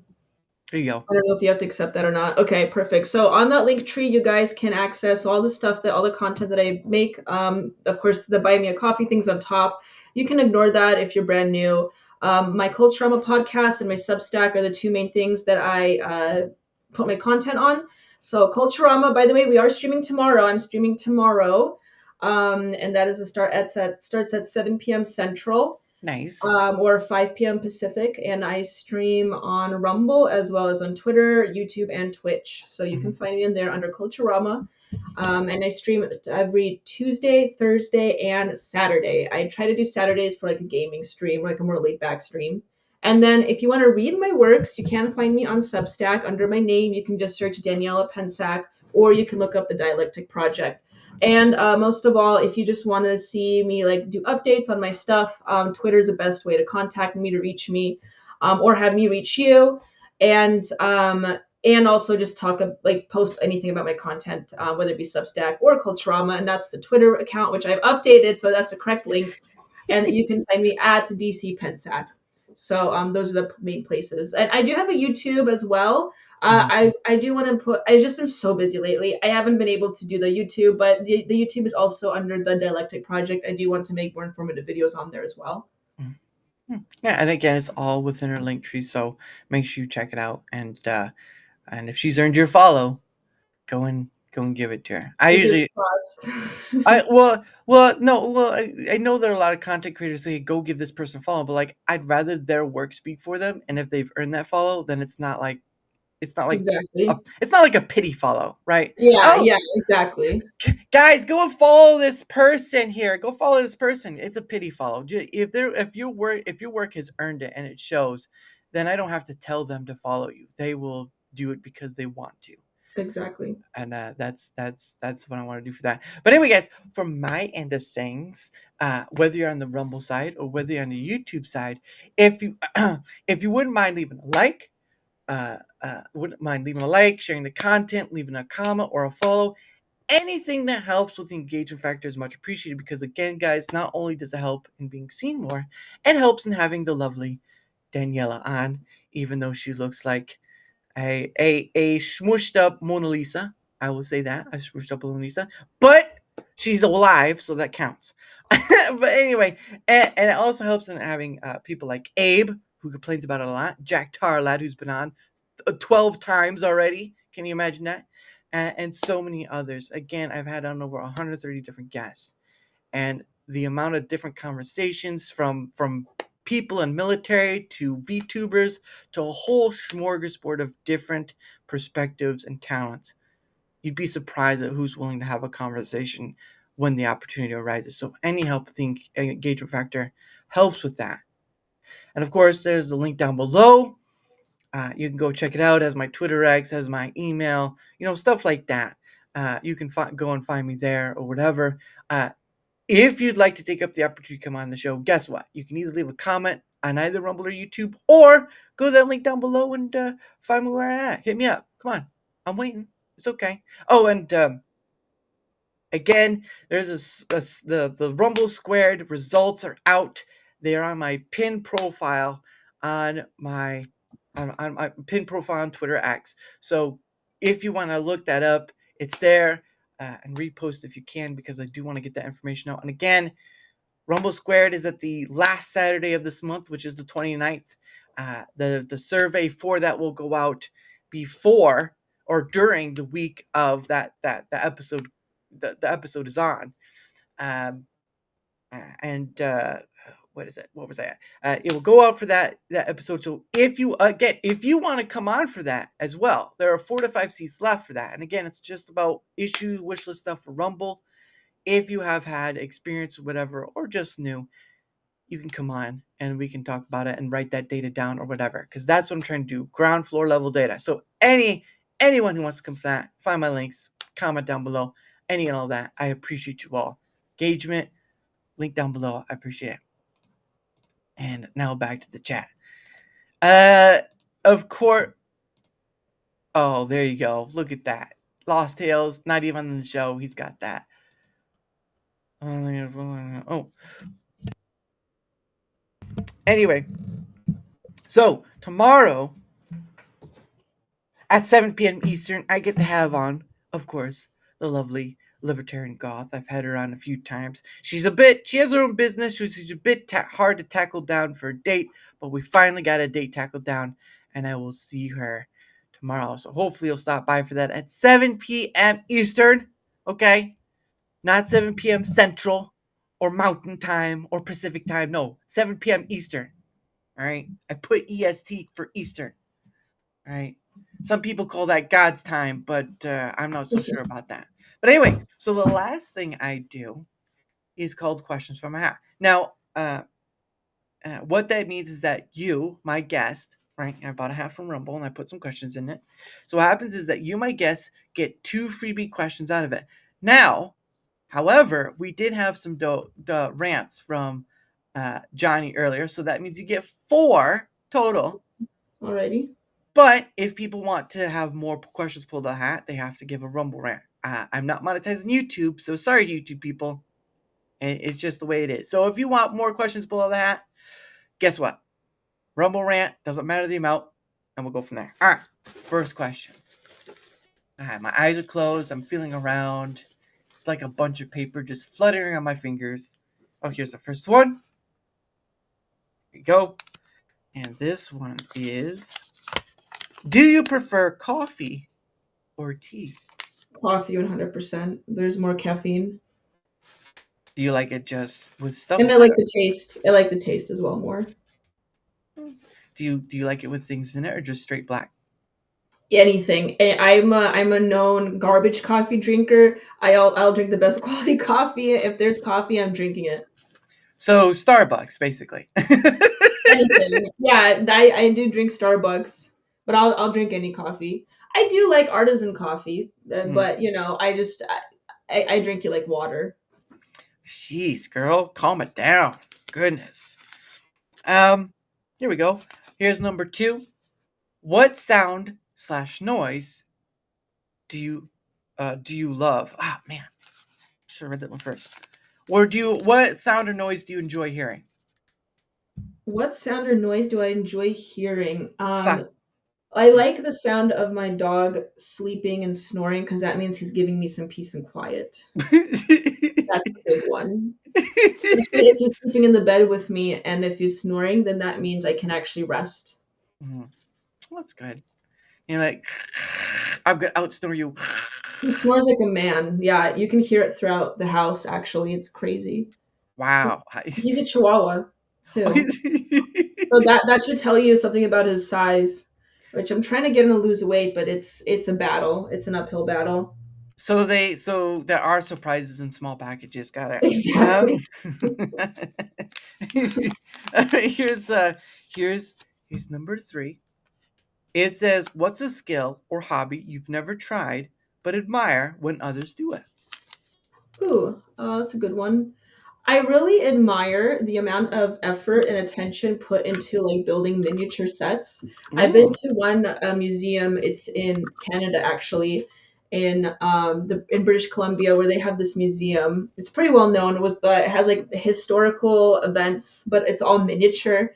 And I mm, remember going through it, and there's it's so cool. I love miniature stuff, but I just don't have the patience to do that. right. So it's also expensive. So I do think that's pretty neat Mm, to look at. Also, anything to do with like quilting or knitting, I've tried it before. I can't do it. I mm, won't do it. I will lose my mind over it. The only thing I've ever gotten to do was like cross stitching one time in high school. mm, But anyways, anything to do with like sewing, knitting, that mm. kind of stuff, I admire because that's a good skill to have. I just don't have the patience nor the hands for it, I suppose. Would you say it's more your hands or your patience? I mean, obviously my hands are fine. It's more like my attention span probably, or my patience, or probably both. But yeah, it's all mental. It's all mental.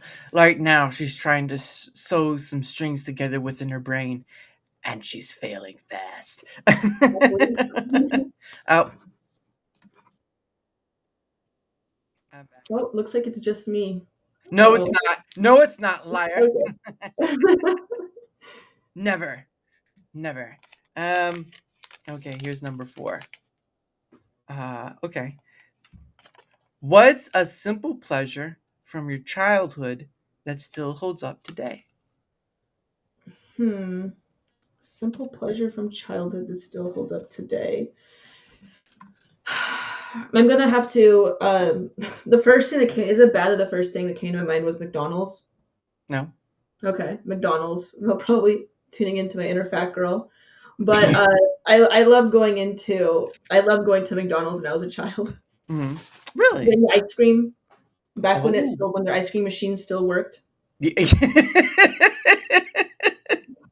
I tell you, every time, even at nighttime, right? It's like, sorry, our ice cream is not working. Every single time, it's crazy madness. Do you This have any? society would function much better if the ice cream machines worked. She's got it. Let's get there now. Let's go get some ice cream and let's go shake it down. Let's shake down that ice cream machine. Uh, it's like, do you have any pies left? Like, oh, we're all out of pies. Even apple pie? Sir, what else would you like with your order? Ugh. It never ends. But It's a disaster. Yeah, it, travesty even. it is that life would be simpler if McDonald's would get itself sorted and get your ice cream machines fixed. I'm tired of going for my McFlurry and there's no McFlurry. I want my having a McFlurry. I'm okay. I'm okay. Anyway, well, anyway, that is the end of the show. Obviously, thank you all for being here, and of course, thank you, Miss Danielle. Despite the tech difficulties, I enjoyed getting to spend a little time with you, talking about whatever, and maybe getting to pick your brain a bit, but not like that. I'm not like move, move. Not ice picking it. Yeah. That would involve what they call lobotomy. That's not good. Correct. Not good. But anyway, no, I did enjoy having. Of course, you're always welcome to come back. This does not have to be a one-time ordeal. Hopefully, next time you come back on, technology works a lot better. Hopefully, yes, it will be all dealt with. I will. Again, I have no idea what's happening because I never had this issue before, so I don't know what's going on. But maybe we'll figure it out. Yeah. Stuff happens. You know, that's life, right? Exactly. You just say, you just say, "You're killing me, Smalls. I need to get out with your dad." Okay. McFlurries, they're not a lie. They're not a lie. The M&Ms are perfect M&M McFlurries. Oh, thank you guys. Nice to see that. There you go. Look at that. But anyway, guys, don't forget her links down below if you want to check her out or her stuff out. Gotta be careful of words now. Otherwise, people are like, that's what you said. No. If you want to see what else she does, her links are down below. Give her a look. See if she's worth it. And I'm sure she'd surprise you with all her brain stuff. The brain stuff is pretty good. The brain. I'm gonna get in so much trouble later. But anyway, guys, thank you so much for being here. And again, tomorrow, 7 p.m. Eastern with the lovely Libertarian Goth. So anyway, as always, I end my show with I gotta find it. There we go. I end my show with One Day With You by Pogo. Now, guys, don't forget to mute your mic as well. Again, guys, 7 p.m. Eastern tomorrow. Have a great night. Bye. Goodbye.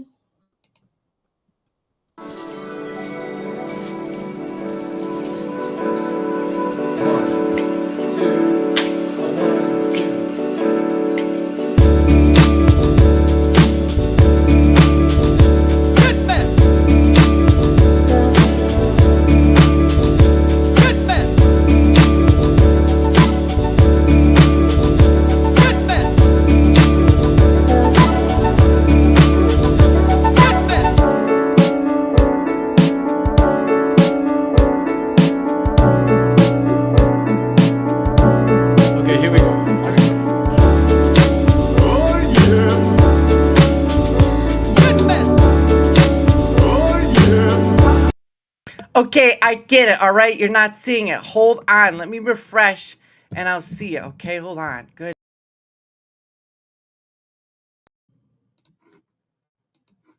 All right, hold on. Let's see if this works now, okay? Let me know if it works or not, all right? I don't want you missing out on a music video. Don't know why it's not working. All right, hold on. Now, really... now I'll really see you later, okay? Gosh. Bye, guys.